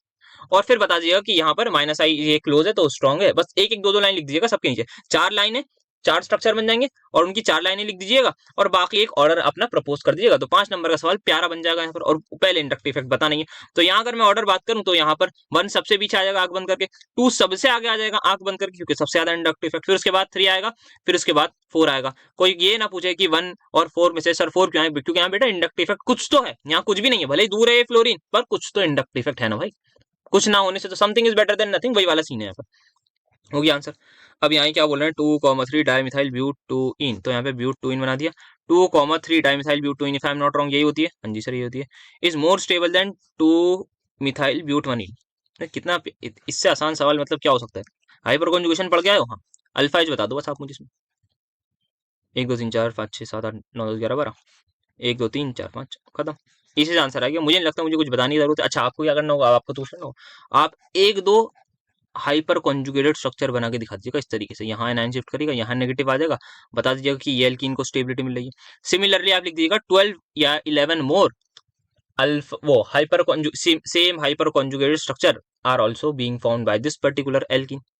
यहाँ आप बना दीजिएगा एक आध अल्फा हाइड्रोजन अल्फा वो बना दीजिएगा alpha sorry hyper conjugated structure, और बोल दीजिए एक यहाँ से बना दीजिएगा एक यहाँ से, क्योंकि यहाँ से आप कहीं से भी बनाए सारे के सारे सिमिलर होंगे। वेराज यहाँ से आप बनाएंगे थोड़ा सा डिफर कर जाएगा क्योंकि यहाँ 2 अल्फा हाइड्रोजन और ये थोड़ा सा अलग भी। तो एक यहाँ से बना दीजिएगा एक यहाँ से बना दीजिएगा, टोटल 3 हाइपर कॉन्जुगेटेड स्ट्रक्चर, एक इसका दिखा के सिमिलरली लिख दीजिएगा, 2 इसका एक पहले वाला बनाइएगा बता दीजिएगा similarly 2 more can be found by the other 2 hydrogen, then एक इससे बना दीजिएगा बोल दीजिएगा the other structure is also there with the help of the other hydrogen. 5 हो गए खत्म। देख दीजिएगा more is the alpha hydrogen, more is the hyper conjugated structure, more is the stability of alkene. खत्म। आते हैं नेक्स्ट पर। हमने यहाँ पर बात करी थी कन्फर्मेशंस ऑफ साइक्लोहेक्सीन की, उनको अरेंज भी करा था। पोटेंशियल एनर्जी डायग्राम भी यहाँ पर देख लेंगे। तो यहाँ पर सबसे पहले हमने बात करी थी कि चेयर फॉर्म होती है वो एकदम स्टैगर्ड होती है भाई साहब, सबसे ज्यादा स्टेबल होती है। स्टेबिलिटी कंफर्मेशन में इज ऑल अबाउट रिपल्जन, आपको किस तरीके से मिनिमम करनी है। तो यहाँ साइक्लोहेक्सेन में कुछ खास नहीं है सिर्फ और सिर्फ हाइड्रोजन के। तो यहाँ हम देख सकते हैं HAG और एक्सियल वाला, ये आपका आ गया इक्वेटोरियल वाला, यहाँ पे equatorial axial equatorial. Similarly alternatively ऐसा ही होता है, यहाँ पर आपका जो इधर इक्वेटोरियल यहाँ नीचे एक्सियल आ जाएगा एंड सो ऑन, सारा का सारा खेल चलता है। यहाँ पर 3D स्ट्रक्चर है। चेयर आपको पता है ना कैसे, आप समझ लीजिए आप चेयर फॉर्म में बना रखा है एकदम, जो चेयर एकदम आप जो है एकदम इसमें आप समझ लीजिए यहाँ इंसान लेट सकता है आराम से, इस तरीके की ये कुछ चेयर है हमारी, ठीक है। तो क्या बात कर रहे हैं, हाँ स्टेबिलिटी पर आते हैं, क्या इंसान को लिटा रहा हूँ। यहाँ पर HA है हमारे पास, यहाँ पर भी HA और ये इक्वेटोरियल। अब यहाँ पे आप देखिए ये वाला प्लस वाई एक्सिस में, ये वाला माइनस में, क्या रिपेल करेंगे? नहीं। ये वाला प्लस एक्स में, ये वाला माइनस एक्स एक्सिस में, क्या रिपेल करेंगे? नहीं करेंगे, खत्म। बस यहाँ पे हाइड्रोजन को हम जितना मैक्सिमम पॉसिबल हो सकते थे उतना दूर कर सकते थे। अब यहाँ पर क्या सिनेरियो होता है हाफ शेयर स्ट्रक्चर में कि 5 कार्बन को तो मैं एक ही प्लेन में ले लेता हूँ, पर छठे कार्बन को मैं आउट ऑफ द प्लेन कर देता हूँ। भाई साहब रिपल्जन मैक्सिमम हो जाएगी, 5 के 5 कार्बन एक ही प्लेन में है। यहाँ तो फिर भी मल्टीपल कार्बन है, डिफरेंट डिफरेंट प्लेन्स में होंगे, ये अलग होगा, ये ऊपर की तरफ है, ये नीचे सेम प्लेन में, ये अलग चला गया, तो यहाँ सिनेरियो वुड बी डिफरेंट। पर यहाँ क्योंकि मैंने सिर्फ और सिर्फ एक ही कार्बन को आउट ऑफ प्लेन करा, यार रिपल्जन मैक्सिमम हो जाएगी, यहाँ स्ट्रेन भी आने के चांसेस है। तो ये आपका इसका रीजन हो जाएगा कि ये लीस्ट स्टेबल है। देन यहाँ हमने बात करी थी दैट इज आवर बोट, और इसमें ट्विस्ट बोट में। So here the point is, यहाँ हमारे जो हाइड्रोजन है in the form of boat shape, in hydrogen को फ्लैगपोल हाइड्रोजन बोलते हैं। ये मैंने इंपॉर्टेंट बात बोली थी कि यार ये वाला जो सिनेरियो है ना, ये भाई बहुत इंपॉर्टेंट है कि फ्लैगपोल हाइड्रोजन आपस में खतरनाक रिपल्जन करते हैं, सेम एक्सिस पर होते हैं लगभग लगभग। अगर ये प्लस वाई में तो प्लस वाई में ही याद कीजिए। अगर हम मैं बात करूं उसी के जैसे स्टैगर्ड का उल्टा क्या होता है, एक्लिप्स। एक्लिप्स फॉर्म जो हम साइक्ल ब्यूटेन वगैरह की बना रहे थे ना, तो CH3 आमने सामने थे, सेम यहाँ पर भी सीन होगा, क्योंकि यहाँ हाइड्रोजन ही और कोई सीन तो नहीं है। तो ये बहुत खतरनाक रिपल्जन एक दूसरे को देंगे। तो फ्लैगपोल हाइड्रोजन का वर्ड लिख के आ जाएगा, बढ़िया नंबर मिलेंगे। फिर यहाँ पे बोल दिया कि यहाँ पर अब मैं इसको मोड़ देता हूँ, इसको इधर की तरफ कुछ मोड़ बोड़ देते हैं, जिसकी वजह से यहाँ पर एक सिनेरियो ये रहता है कि हमने फ्लैगपोल हाइड्रोजन को एक दूसरे से अवे कर दिया, तो यहाँ रिपल्जन नहीं होगी। बट यहाँ पर ये सीन रहता है कि यहाँ पे थोड़ा सा टॉर्सियोनल स्ट्रेन आया था ड्यू टू दिस, हमने जो है बॉन्ड को मोड़ तोड़ करने की वजह से। बट स्टिल ओवरऑल यहाँ पर जो है वो सभी कुछ लेस रहता है। और यहाँ पे स्टेरिक इंडेक्स की बात करिए कि यहाँ टॉर्सियोनल स्ट्रेन वगैरह के वर्ड लिख दीजिएगा, बहुत अच्छा वर्ड रहेगा। तो ओवरऑल आपका ये आपके सामने मैंने ऑर्डर लिख दिया था। अब मैं यहाँ पे पोटेंशियल एनर्जी डायग्राम अगर बनाने की कोशिश करूँ, तो that would be somewhat like this. या फिर हम रोटेट ये दिस, एंड ये आपका रहता है थोड़ा सा रोटेशन पर ही बेस्ड है यहाँ पर। So this is your chair form. सबसे ज्यादा स्टेबल, आपको तो खैर मुझे खुद ही बता सकते हैं, ये सबसे ज्यादा अनस्टेबल है। अच्छा, इसको और इसको सेम लेवल पर कर लीजिएगा, ये मैं थोड़ा बना नहीं पाया, तो उसको यहीं पर सेम लेवल पर कर लीजिएगा। तो सबसे हाई एनर्जी वाली सर ये आपकी हाफ चेयर। फिर उसके बाद सेकेंड यहाँ पर आ गई आपकी ट्विस्ट बोट, इस पर आप लिख दीजिएगा बोट शेप। चाहे तो आप बना भी दीजिएगा, तो यही आप दिखा दीजिएगा कि ये आपकी जो है वो पूरा का पूरा पोटेंशियल एनर्जी डायग्राम है। एज सच यहाँ पर अगर हम करें कुछ एंगल वेंगल, तो हमें नहीं लिखना होता कि ये कुछ एंगल पे वेरी कर रही है, if I am not wrong. ये बस एनर्जी लिख दीजिएगा, यहाँ दिखा दीजिएगा कि यार ये इस तरीके का कुछ हमारा डायग्राम दिखता है। एंगल्स वगैरह को यहाँ पर तो आई डोंट थिंक हम स्पेसिफाई करते हैं बैठ के, हाँ बस इसी तरीके का बना दीजिएगा डायग्राम, बस पता लग जाएगा कि हाँ ठीक है ये आपका सिनेरियो है। तो हो गया क्या ये वाला सवाल, ठीक है ये वाला हो गया। फिर तो यहाँ पर अगर मैं देख सकता हूँ हमारा जो स्ट्रक्चर आपके सामने है, ये आपका वो है that is cold alkaline KMnO4 है। तो फ्री के यहाँ पर 10 नंबर थे, जो पढ़ के गए होगा भाई फ्री के नंबर है, मजाक से हट के 15 नंबर फ्री के ही हैं। कोल्ड एल्केलाइन KMnO4, इन्होंने स्टीरियो केमिस्ट्री की बात नहीं करी। अगर ये करते भी, आप सभी को पता होगा this is your syn addition. और ट्रांस एल्कीन पर सिन एडिशन अगर मैंने करी तो मेरा रेसिमिक मिक्सचर बनेगा, पर इन्होंने रेसिमिक मिक्सचर की बात करनी नहीं अच्छी समझी, तो आप सिंपल सा बना दीजिए कि यार ये सिनेरियो आपका जो है वो कुछ सिंपल सा, आप इसको प्रोडक्ट फॉर्म में बना दीजिएगा। वरना आप चाहे तो रेसिमिक मिक्सचर बना के दिखा सकते हैं, that is also a good option. But जब इन्होंने नई बात करी तो मुझे नहीं लगता हमें कुछ करने की जरूरत है, चाहे तो बना सकते हैं। देन यहाँ बी बनाएंगे, ये क्या है BH3 से यहाँ पर आप रिएक्शन कराएंगे, तो यहाँ पर आपको याद होगा ट्राई अल्काइल बोरेट बन जाता है ये। फिर इसकी हाइड्रोलिसिस कराएंगे, तो आपको पता होना चाहिए यहाँ पर ये OH लगता है। सिंपल सी रिएक्शन है यार। यहाँ पर आपको होता है ट्रांस एल्कीन बनती है, सोडियम इन लिक्विड अमोनिया। यहाँ पर आपका KCP TCP वाला होता है, याद करिएगा, ये तो डायरेक्ट सवाल करवाया था। यहाँ पर ये आपकी ऑक्सीमर्कुरेशन डीमर्कुरेशन है, डायरेक्टली यहाँ OH लगा दीजिए। ये आपकी डायल सेल्टर है, ये आपकी ये अल्कोहलिक QH आ गया, वो वाले में आगे बनाऊंगा ना, थोड़ी जगह चाहिए। एंड देन यहाँ पर आप देख सकते हैं ये आपकी कुछ रोप रिएक्शन है, यहाँ पर ये आपका आएगा डबल बॉन्ड हो। तो डायरेक्ट प्रोडक्ट पूछा उन्होंने, और कुछ पूछा भी नहीं है। तो अब बात करें अगर मैं इसकी डायल सेल्डर की, देखो तो ध्यान से नजाकत के साथ ये रिएक्शन करानी होती है। ये यहाँ बॉन्ड आएगी, ये यहाँ पर आएगा, एंड देन ये यहाँ पर आएगा, तो यहाँ पे डायरेक्ट प्रोडक्ट बन जाएगा। ऐसा कुछ सिनेरियो तो नहीं रहेगा। प्रोडक्ट तो हम, क्योंकि प्रोडक्ट ही बनाना है, मैकेनिज्म वैसे भी हमारे सिलेबस में आई डोंट था, तो हमने कर रखा है। अच्छा पूरी डेप्थ में तो वैसे बात कर रखी है उसकी, जहाँ पे हमने बात करती है इलेक्ट्रॉन विड्रॉइंग और इलेक्ट्रॉन डोनेटिंग वगैरह सारे के सारे ग्रुप्स की। ये सिनेरियो आ गया। यहाँ पर आप देखिएगा ये वाला कार्बन ऐसे अबव द प्लेन यहाँ पे आके जुड़ जाएंगे इससे, इस काइंड ऑफ। और हमारा जो सिनेरियो था ये मैंने जोड़ दिया इससे। अच्छा एक यहाँ पर मैंने गलती कर दी, मुझे एक और कार्बन बनाना है इनके बीच में, तो ये कुछ ऐसे जुड़ जाना चाहिए। थोड़ा सा मैं दिखाऊंगी जिससे ये आ गया। एंड यहाँ पर आप इसको जोड़ दीजिए, ये यहाँ आ गया, ये यहाँ पर आपको COC2H5 दिख जाएगा, तो ये आपका H बन जाएगा। देन यहाँ पर अगर मैं बात करना चाहूँ KCP TCP की, तो हमारा जो हाई टेम्परेचर होती है उस पर रीअरेंजमेंट बताई थी ना मैंने, और लो टेम्परेचर पे रीअरेंजमेंट नहीं बताई थी, इफ आई एम नॉट। आपका in case of low temperature thermodynamically आपका kinetic product, sorry kinetically stable product बनता है। आप सभी को ये चीज तो पता ही होगी। तो क्या होता था यहाँ पर, मैं इनिशियली एक सिनेरियो ये रहता था कि आप कोई भी एक कैटायन बना दीजिए, क्योंकि दोनों के दोनों आपके आइडेंटिकल। यहाँ पर सिनेरियो कुछ ऐसा रहता था, ये कैटायन बन गया, यहाँ डबल बॉन्ड आ गया। अब आप उधर से बनाए चाहे उधर से, तो पहले आपका जो है वो यही सिनेरियो रहता था। बाकी यहाँ पे वैसे एक्चुअल में ब्रोमोनियम आयन बनेगा, क्योंकि यहाँ ब्रोमीन से रिएक्शन करा रहे हैं ना, तो आपका सिनेरियो कुछ रहेगा। ब्रोम 1 मोल ब्रोमीन से करा रहे हैं, जस्ट अ सेकेंड। हम्म तो 1 मोल ब्रोमीन से, हाँ ठीक है, पहले जो है वो आपको जो है वो कैटायन ही बनाना होगा, और एक जगह आप ब्रोमीन लगा दीजिए। तो सपोज यहाँ पर आपका पॉजिटिव चार्ज आ गया, और ये आपका आ गया यहाँ पर ब्रोमीन, हाँ अब सही है। तो ये आपने फर्स्ट स्टेप में कर दिया, तो 1 मोल ब्रोमीन को आप इस तरीके से यहाँ ऐड कर देंगे। Now the point would be, क्या यहाँ रेजोनेंस होगी या नहीं, दैट इज द पॉइंट। तो in case of low temperature पे मुझे बताइए क्या होता था। सर लो टेम्परेचर पे क्योंकि कुछ खास नहीं होता तो कहता था यार जल्दी से प्रोडक्ट बनाओ निकलो। तो आपका 1 to एडिशन बात करी थी, this is your low temperature, that is -80 की बात यहाँ पर रहेगी। +80 पे क्या होगा, ये साहब रीअरेंजमेंट हो जाएंगे क्योंकि हाई टेम्परेचर होगा। तो थर्मोडायनामिकली स्टेबल प्रोडक्ट की हम बात करेंगे, ये यहाँ पर आ जाएगा, ये कैटायन यहाँ शिफ्ट हो जाएगा, एंड अल्टीमेटली जो भी प्रोडक्ट होगा वो आप सभी की आंखों के सामने रहेगा, और वो आपको भी आता है, मुझे बहुत अच्छे से ये बात पता है। तो डायरेक्ट सवाल आई थिंक इसी से रिलेटेड शायद HBR पर आया होगा उस टाइम पर, शायद, मतलब HBR वाला तो याद आ रहा है मुझे, कराया था 2022 के पेपर में था, सवाल याद करिएगा, वहां कराया था। तो ये हो गया, अब कुछ बचा है, ये मैंने बना दिया, डायसिल्डर करा दी, ठीक है, हो गया सब कुछ। आगे आते हैं यहाँ पर शॉर्ट नोट्स बताने, यार बहुत सिंपल सिंपल से आपके सामने ये शॉर्ट नोट्स हैं।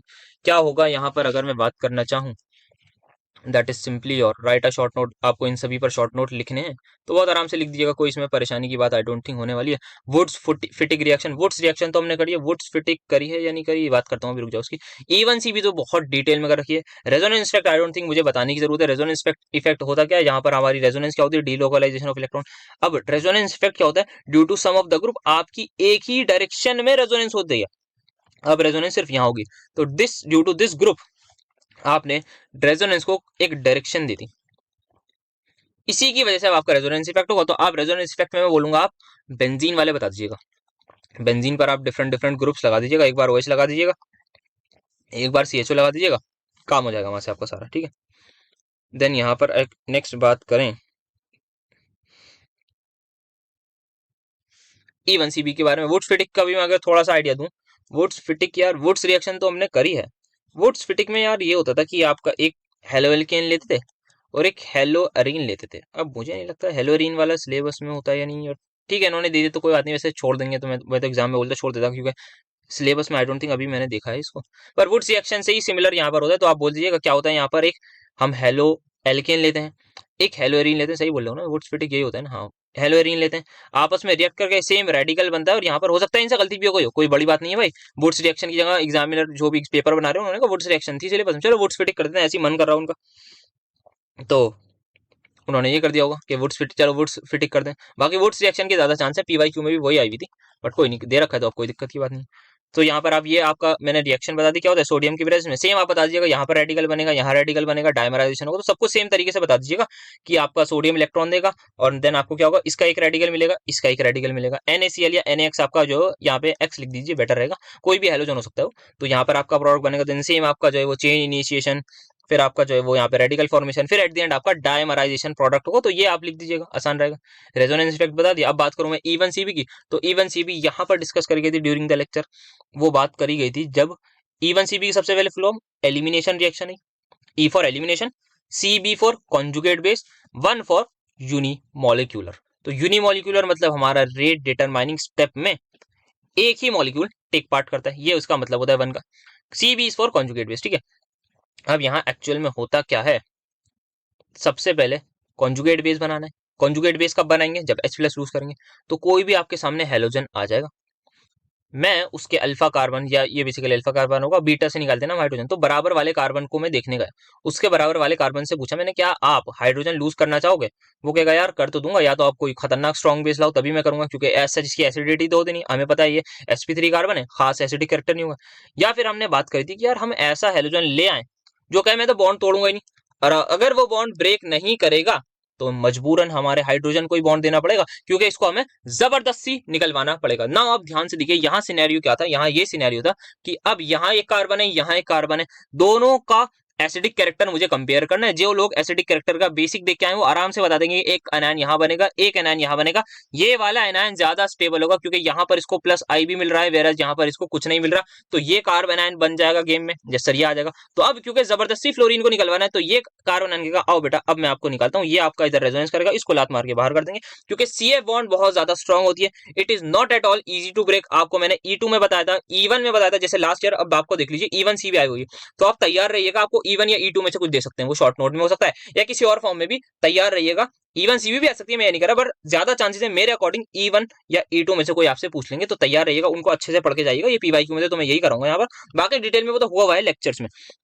तो यहाँ पर हमारा सी एफ बॉन्ड बहुत डिफिकल्ट टू ब्रेक होता है, क्योंकि लगभग लगभग साइज सेम होता है। ये भी सेकंड पीरियड का, ये भी सेकंड पीरियड का, साइज सिमिलर हुआ, बॉन्ड बहुत स्ट्रांग बनता है, not at all easy to break. तो यहाँ हमें फिर मजबूरन इसका बॉन्ड निकालना पड़ेगा, तो ये इसको जबरदस्ती भगाते हैं और यहाँ पर ये सिनेरियो बनता है। तो यहाँ कार्बोनाइन की स्टेबिलिटी, और इस वाले को जरूर देख के जाइएगा। यहाँ जो सिनेरियो बताया था कि यहाँ पर लोगों को लगता है कि यार हॉफमैन प्रोडक्ट मेजर बनना चाहिए, हमेशा less stable alkene is the major product, यहाँ पर ये बताया जाता है, और वो काफी हद तक सही भी है, पर हमेशा सही नहीं है। ये सवाल अगर आ जाएगा तो भाई साहब फंस जाएंगे सारे के सारे बच्चे, मतलब ज्यादातर बच्चे जो ड्यू परीक्षा से नहीं देख के जा रहे होंगे, वो जो देख के जाएंगे वो इस सवाल को जरूर करेंगे। और ये ड्यूरिंग द लेक्चर डिस्कस हुआ है कि आपको कार्बोनाइन, मैंने यहाँ पर जब कार्बोनाइन बता दिया तो कोई बच्चा ये बोल सकता है ये वाला कार्बोनाइन स्टेबल, जिस बच्चे ने भी बोल दिया कि ये स्टेबल है एज कम्पेयर टू दिस, तो बेटा आप क्या कर रहे हो, जीओसी जरा ध्यान से पढ़ो। बेसिक कंसेप्ट ऑफ ऑर्गेनिक में बताया था कि यहाँ पर ये कार्बोनाइन स्टेबल होना चाहिए कायदे से, और आई थिंक यही सवाल आया था ना अभी इनिशियली जब हम सवाल लिख रहे थे, इसी पेपर में सवाल था भाई ये कार्बोनाइन का। तो ये कार्बोनाइन यहाँ रेजोनेंस में, तो resonance is the bigger factor as compare to hyperconjugation और इंडक्टिव इफेक्ट, दैट्स व्हाई यहाँ पर ये कार्बोनाइन जीत जाएगा। स्टेबल कार्बोनाइन होगा, ये इसको लात मार के बाहर, ये आपका प्रोडक्ट बनेगा। दुनिया सोचेगी कि सर यहाँ तो ऐसा नहीं होना चाहिए, क्यों नहीं होना चाहिए, क्योंकि यहाँ पर हॉफमैन एलिमिनेशन है, यहाँ लेस स्टेबल है। किसने बोला आपसे लेस स्टेबल प्रोडक्ट बनेगा? हाँ मैक्सिमम केस में बनता है, पर कुछ केस ऐसे होते हैं जहां पर नहीं बनता। क्यों नहीं बनता? कार्बोनाइन की स्टेबिलिटी देखनी है साहब, ऐसे कुछ भी दिमाग से नहीं चलना, हमें कार्ब एनाइन की स्टेबिलिटी से देख के चलना है। बाकी मेजर ऑफ द केसेस में there is very less possibility ये पूछें, पर पूछ भी सकते हैं क्योंकि कोई बड़ी बात नहीं है। मैकेनिज्म आना चाहिए, मेन चीज है मैकेनिज्म, कार्ब एनाइन की स्टेबिलिटी। तो that's how you have to explain even CB. Then Diels Alder की यहाँ पर बात करी थी, कहाँ जा रहा हूँ मैं? सो यहाँ वुड्स फिटिक आ गई। अब फिर डायल सेल्डर के पर चलते हैं, तो यहाँ पर डायल सेल्डर लाना था मुझे, तो डायल सेल्डर का एक बार मैं जल्दी से उठा के ले आऊँ स्लाइड में से। तो सिनेरियो हमारे पास, आई होप आपको अभी को अभी तक का क्लियर रहा होगा कितना आसान पेपर था ऑर्गेनिक का सारा वीडियोस में से आया था। 2024 की बात कर रहा हूँ, ऐसा नहीं था कि मैंने वीडियोस पेपर के बाद बनाई थी, मैंने वीडियो सारी की सारी पेपर से पहले बनाई थी। बार बार ऐसे बोल रहा हूँ क्योंकि आप लोग नए हैं, आपके दिमाग में डाउट्स आएंगे कि हमारे में नहीं आएगा, नहीं आएगा। कॉन्फिडेंस रखिए, सवाल इन्हीं पेपर के अराउंड घूमेगा, मैं आपसे गारंटी दे रहा हूँ उस बात की। और एक चीज और मैं अपने एक्सपीरियंस से शेयर करूंगा, जैसे जो ये 2024 वाला पेपर था ना, ये जो 2024 नहीं, या फिर ये जो इन बच्चों का हमारे पेपर था, ये जो मैं सॉल्व कर रहा हूँ आपके सामने, ये वाला पेपर रिजेंबल कर रहा था 2023 वाले 2022 एनईपी, जो फर्स्ट एनईपी का पेपर हुआ था। अब आप समझ लीजिए ये वाला जो पेपर है ये थर्ड एनईपी का। 3 साल हो गए इस पेपर, जब ये आपका जो बैच है वो आई थिंक फोर्थ बैच है, हमारा वाला सेकंड है, मुझसे जूनियर वाले थर्ड, हाँ तो आप फोर्थ बैच है। तो आपका जो फोर्थ बैच है ना एनईपी का, उसके paper there is a chance कि वो सेकंड वाले एनईपी के पेपर आए, क्योंकि ये जो थर्ड वाला बैच है एनईपी का जो मैं पेपर सॉल्व कर रहा हूँ, this is third NEP paper. ये वाला कहीं ना कहीं फर्स्ट एनईपी से क्वेश्चन लिए गए थे काफी सारे, ये मैंने ऑब्जर्व करी थी चीज। तो आपका अगर फोर्थ, दो देयर इज अ पॉसिबिलिटी कि वो फर्स्ट सॉरी सेकंड वाले से ले, दैट इज हमारा वाला शायद वो 2023 वाले के नाम से करा होगा। तो ध्यान रखिएगा उसमें से आपके इस पेपर में सवाल आने के चांसेस हैं। बाकी वीडियो अगर सारी देख ली तो कोई डरने की बात नहीं है, सवाल इन्हीं में से आएंगे, मैक्सिमम सवाल आपके इन्हीं में से आने वाले। फिर हम बात करें डायल सेल्डर की, तो यहाँ पर सिनेरियो क्या रहता था साहब कि यहाँ हमारे पास कॉन्जुगेटेड डाई इन होती थी, दैट इज रेजोनेंस। उसकी रिएक्शन हम कराते थे किसी चीज से, that is a dienophile. हम रिएक्ट कराते एक और डबल बॉन्डेड इंसान से जो कि डाई इनोफाइल जिसको हम बोल देते थे, अब उसका नाम हमने रख दिया था। यहाँ पर हम क्या करते थे, सिंपल इन दोनों की रिएक्शन कराते थे और हीट कर दिया करते थे। एक साइड होती थी इलेक्ट्रोफिलिक साइड, एक साइड होती थी न्यूक्लियोफिलिक साइड। अब न्यूक्लियोफिलिक साइड का कैसे पता लगेगा, देखिए कहीं ना कहीं यहाँ पर आपको इसको ये इलेक्ट्रॉन डोनेट कर रहा है plus side, so that mean यहाँ इलेक्ट्रॉन ज्यादा बढ़ गए, तो ये सिनेरियो यहाँ पर रहता था। तो यहाँ हमने ये भी बात करी थी फर्दर। अच्छा यहाँ पर फिर हमारा जो है वो 6 बॉन्डेड वो रिंग बन गई थी। देन यहाँ हमने ये भी बात करी थी कि ये 4 इलेक्ट्रॉन सिस्टम ये क्या होता है, ये मिलकर आपको एक अडक्ट मिलती है, हीटिंग करते हैं तो एक ट्रांजिशन स्टेट मिलती है, देन बॉन्ड बन जाता है। तो अगर हमें अच्छा हिसाब किताब करना है तो हम ये बोलते हैं कि जो हमारा सिनेरियो रहेगा, एक साइड पर हम न्यूक्लियोफाइल लगा दें, दैट इज ये इलेक्ट्रॉन विड्रॉइंग ग्रुप लगा दें, सॉरी न्यूक्लियोफाइल बोल दिया मैंने, ये इलेक्ट्रॉन विड्रॉइंग ग्रुप लगाते हैं, तो यहाँ पर थोड़ा डेल पॉजिटिव बढ़ जाएगा। तो ये जो एक अटैक रहेगा, जैसे यहाँ पर ये आएगा, ये शिफ्ट यहाँ होती है, फिर यहाँ से ये जो अटैक होता है ये थोड़ा अच्छा हो जाता है। तो एक साइड अगर हम इलेक्ट्रॉन डोनेटिंग या इलेक्ट्रॉन विड्रॉइंग ग्रुप लगा देते हैं तो एक थोड़ा सा बेटर हो जाता है। तो यहाँ लिख रखा है dienes with electron donating groups and dienophiles with electron withdrawing group can also react well. ये अच्छे तरीके से रिएक्ट कर पाते हैं बिकॉज ऑफ इनका जो नेचर हमारे सामने जिसकी मैंने जस्ट बात करी, ये साहब इलेक्ट्रॉन विड्रॉइंग है और ये हमारे इलेक्ट्रॉन डोनेटिंग है, तो ये अच्छा रिएक्शन यहाँ पर देखने को मिलती है। तो ये कुछ बातें थी जो हमने बात करी थी डायल सेल्डर रिएक्शन में, यही कुछ डाइनोफाइल डाइन ये सारी चीजें आपको आनी चाहिए। एंड एट द एंड एक रिएक्शन दिखा दीजिएगा, हो जाएगा आपका कम। तो मेरे हिसाब से डायल सेल्डर में इतना काफी है, रेजोनेंस इफेक्ट में इतना है, बाकी तो यार आप लोग लिख ही लेंगे। मतलब ये शॉर्ट नोट वगैरह मतलब बोरिंग सी चीज लगती है मुझे, बस लिखना होता है, बड़े बर्डन से लगते हैं यार ये, मतलब जब एंड में आते हैं ना यार, एंड में बैठ के लिखना होता है। ये जब क्वेश्चन चल रहा होता है ना तो करता है बस जल्दी करो यार घर जाना है, बस ऐसा दिमाग चल रहा होता है कि बस जल्दी से चलो और घर जाना है। तो आपके साथ भी आई होप शायद ऐसा ही होता होगा। So that's it for today's lecture. I hope आप सभी को मजा आया होगा इस लेक्चर में, जितनी भी चीजें डिस्कस हुई थी मजेदार थी सारी की सारी। करी हुई थी मैक्सिमम चीजें, ये आपको रियलाइज हुआ होगा। अगर आप सारी वीडियो देख के आए हैं तो आपको लग रहा हो कि यार उन्हीं चीजों का कुछ ना कुछ रिवीजन हो रहा है बस, काइंड ऑफ। बाकी कोई खास इसमें नई चीज ऐसा सच नहीं पूछी गई थी। जो जो पूछी गई थी, एक आध वर्ड प्रॉब्लम वगैरह उसके बारे में डिस्कशन हो गया, कोई एक आध गलती बताई थी स्टार्टिंग में, वो आपने आई होप देख ली होगी, तो उन चीजों का ध्यान रखिएगा। कंसेप्चुअल क्लैरिटी करके जाइएगा, बहुत बढ़िया पेपर जाएगा। जिन बच्चों को ऑर्गेनिक से डर लगता है ना, आई एम श्योर उनके लिए प्लेलिस्ट देख जाओ। एग्जाम दे के आप फिर मुझे बताना कि, मैं इसके आगे कुछ नहीं बोल रहा, जो भी आपका इम्पैक्ट हो ना एग्जाम दे के आके आप बता दीजिएगा मुझे कि सर ये इम्पैक्ट रहा, ये पॉजिटिव इम्पैक्ट रहा, ये नेगेटिव रहा। फिर बाकी हम उसकी बात कर लेंगे आगे यार, जैसा भी होगा। तो अपने सारे क्लासमेट्स को जरूर भेजिएगा, बताइएगा उन्हें कि बहुत ज्यादा हेल्पफुल रही है। प्लीज बिल्कुल भी आप जो है वो, एक फैक्टर रहता है ना कि मैं पढ़ के नंबर ले आऊंगा, बेटा ये जेई नीट का कंपटीशन नहीं है। अगर किसी के नंबर ज्यादा आएंगे तो किसी के कम आएंगे, या परसेंटाइल का गेम नहीं है। सबके 9 परसेंटाइल, सॉरी 9 सीजीपी आ सकता है, 10 आ सकता है, कोई इसमें बड़ी बात नहीं है, क्योंकि यहाँ रिलेटिव सीजीपीए का गेम नहीं है। सभी के नंबर आने चाहिए। और बहुत इंपॉर्टेंट चीज मैं एक बात बोलूंगा, कॉलेज में नंबर बहुत ज्यादा मैटर नहीं करते। तो ये मत सोचिएगा आप कि यार नंबर बढ़िया ले आऊंगा तो मैं बहुत अच्छा हो गया। सिर्फ और सिर्फ ना आपका एक चीज होगी, क्लास में हो सकता है आपको टीचर जान जाए कि यार आपके नंबर आ गए, मे भी ये हो सकता है, या घर में आप बता दें, बस उससे ज्यादा कुछ नहीं होगा। आपकी जेब में एक पैसा भी शायद ना आए इन नंबर से। हाँ, इसके बाद अगर आप कुछ और फर्दर कुछ चीजों में करें, आपको नॉलेज मिल रही है ऑब्वियसली, वो एक अलग चीज है। अगर आपको नॉलेज मिल रही है वो अलग चीज है, पर कोरली स्पेसिफिकली आप नंबर्स के लिए जा रहे हैं कि यार मुझे नंबर लाने हैं सिर्फ, मतलब बहुत अच्छा मैं एडवाइस नहीं बोलूंगा वो है। हाँ, ये कि आप डिसेंट कुछ स्कोर ले आएं और कुछ फर्दर चीजें करें, लॉन्ग टर्म गोल पर फोकस करें अभी से, वो बढ़िया रहेगा। तो उस उन चीजों पर ज्यादा फोकस करें। कनेक्शन बनाइए दोस्तों से, अच्छे तरीके से सभी से बिहेव करिए, हर किसी की मदद करिए। हेल्पफुल एक नेचर की बात मैं आपके सीनियर से करता हूँ काफी, वो आपके अंदर होना चाहिए यार। सभी बच्चों में, जो जो बच्चे डीयू परीक्षा के देख रहे हैं वीडियो, उनके अंदर ये चीज जरूर हो कि एक हेल्पफुल नेचर हो, तभी मजेदारी है यार, वरना फिर मतलब क्या फायदा। एक कोट बहुत अच्छा मुझे पता लगा था कहीं से, कि एक टीचर ने बताया था मुझे, हाँ, कि अपने लिए तो इंसान, अपने लिए तो जानवर भी जीते हैं, इंसान वो है जो दूसरों के लिए जिए। तो बहुत इम्पैक्टफुल कोट था वो, तो उसको जरूर मैं फॉलो करता हूँ। आप लोग भी प्लीज करिएगा, not just in these videos, पर कभी भी मौका मिले जिंदगी में किसी बड़े की, कोई सिमिलर एग्जाम्पल से सुनते होंगे, कोई बड़ा रोड क्रॉस कर रहा है तो करा दीजिए। कुछ बड़ों की रिस्पेक्ट देना भी एक आपका बहुत पॉजिटिव इम्पैक्ट रहेगा। तो कुछ भी काम कर रहे हो आप, पॉजिटिव इम्पैक्ट उसका रहे, कुछ ना कुछ किसी की मदद हो तो बेटर रहेगा। तो इन चीज़ों को फॉलो करिए, ये वैल्यूज यहाँ पर आपको मैं शेयर करना चाह रहा था अपनी। तो आगे भी इन्हीं को, इन वैल्यूज को आप इनकलकेट करिए अपने अंदर, एंड देन इसको अभी आप प्रोपगेट करिएगा फर्दर, और एक अच्छे ह्यूमन बनने की कोशिश करिएगा। पहले एग्जाम क्लियर करने से पहले सबसे ज़्यादा इंपॉर्टेंट वही है लाइफ के लिए, आप एक अच्छे ह्यूमन हो। बाकी थोड़ा बहुत ज्ञान तो देते रहते हैं यार, बाकी कोई बहुत बड़ा मैं हूँ नहीं एज में जो मैं ज्ञान दे रहा हूँ, पर हाँ, थोड़ा बहुत ज्ञान चलता रहता है। मिलेंगे आपसे बहुत जल्द, अब आपका फिजिकल का करा देंगे लेक्चर, फिर एंड हो जाएगा आपका भी। फिर देखिए सेमेस्टर 2 में कुछ बातचीत रहेगी तो करते हैं, बाकी सेमेस्टर 2 तो भाई बहुत डिटेल में, वन शॉट वगैरह सब पढ़े हैं, कर लेंगे बात आपसे। टेलीग्राम वगैरह पर आप बता दीजिएगा जो भी सीनरी करते रहेंगे वहाँ पर बात। बहुत जल्द मिलेंगे आपसे फिजिकल केमिस्ट्री के साथ। Thank you so much for attending my lecture.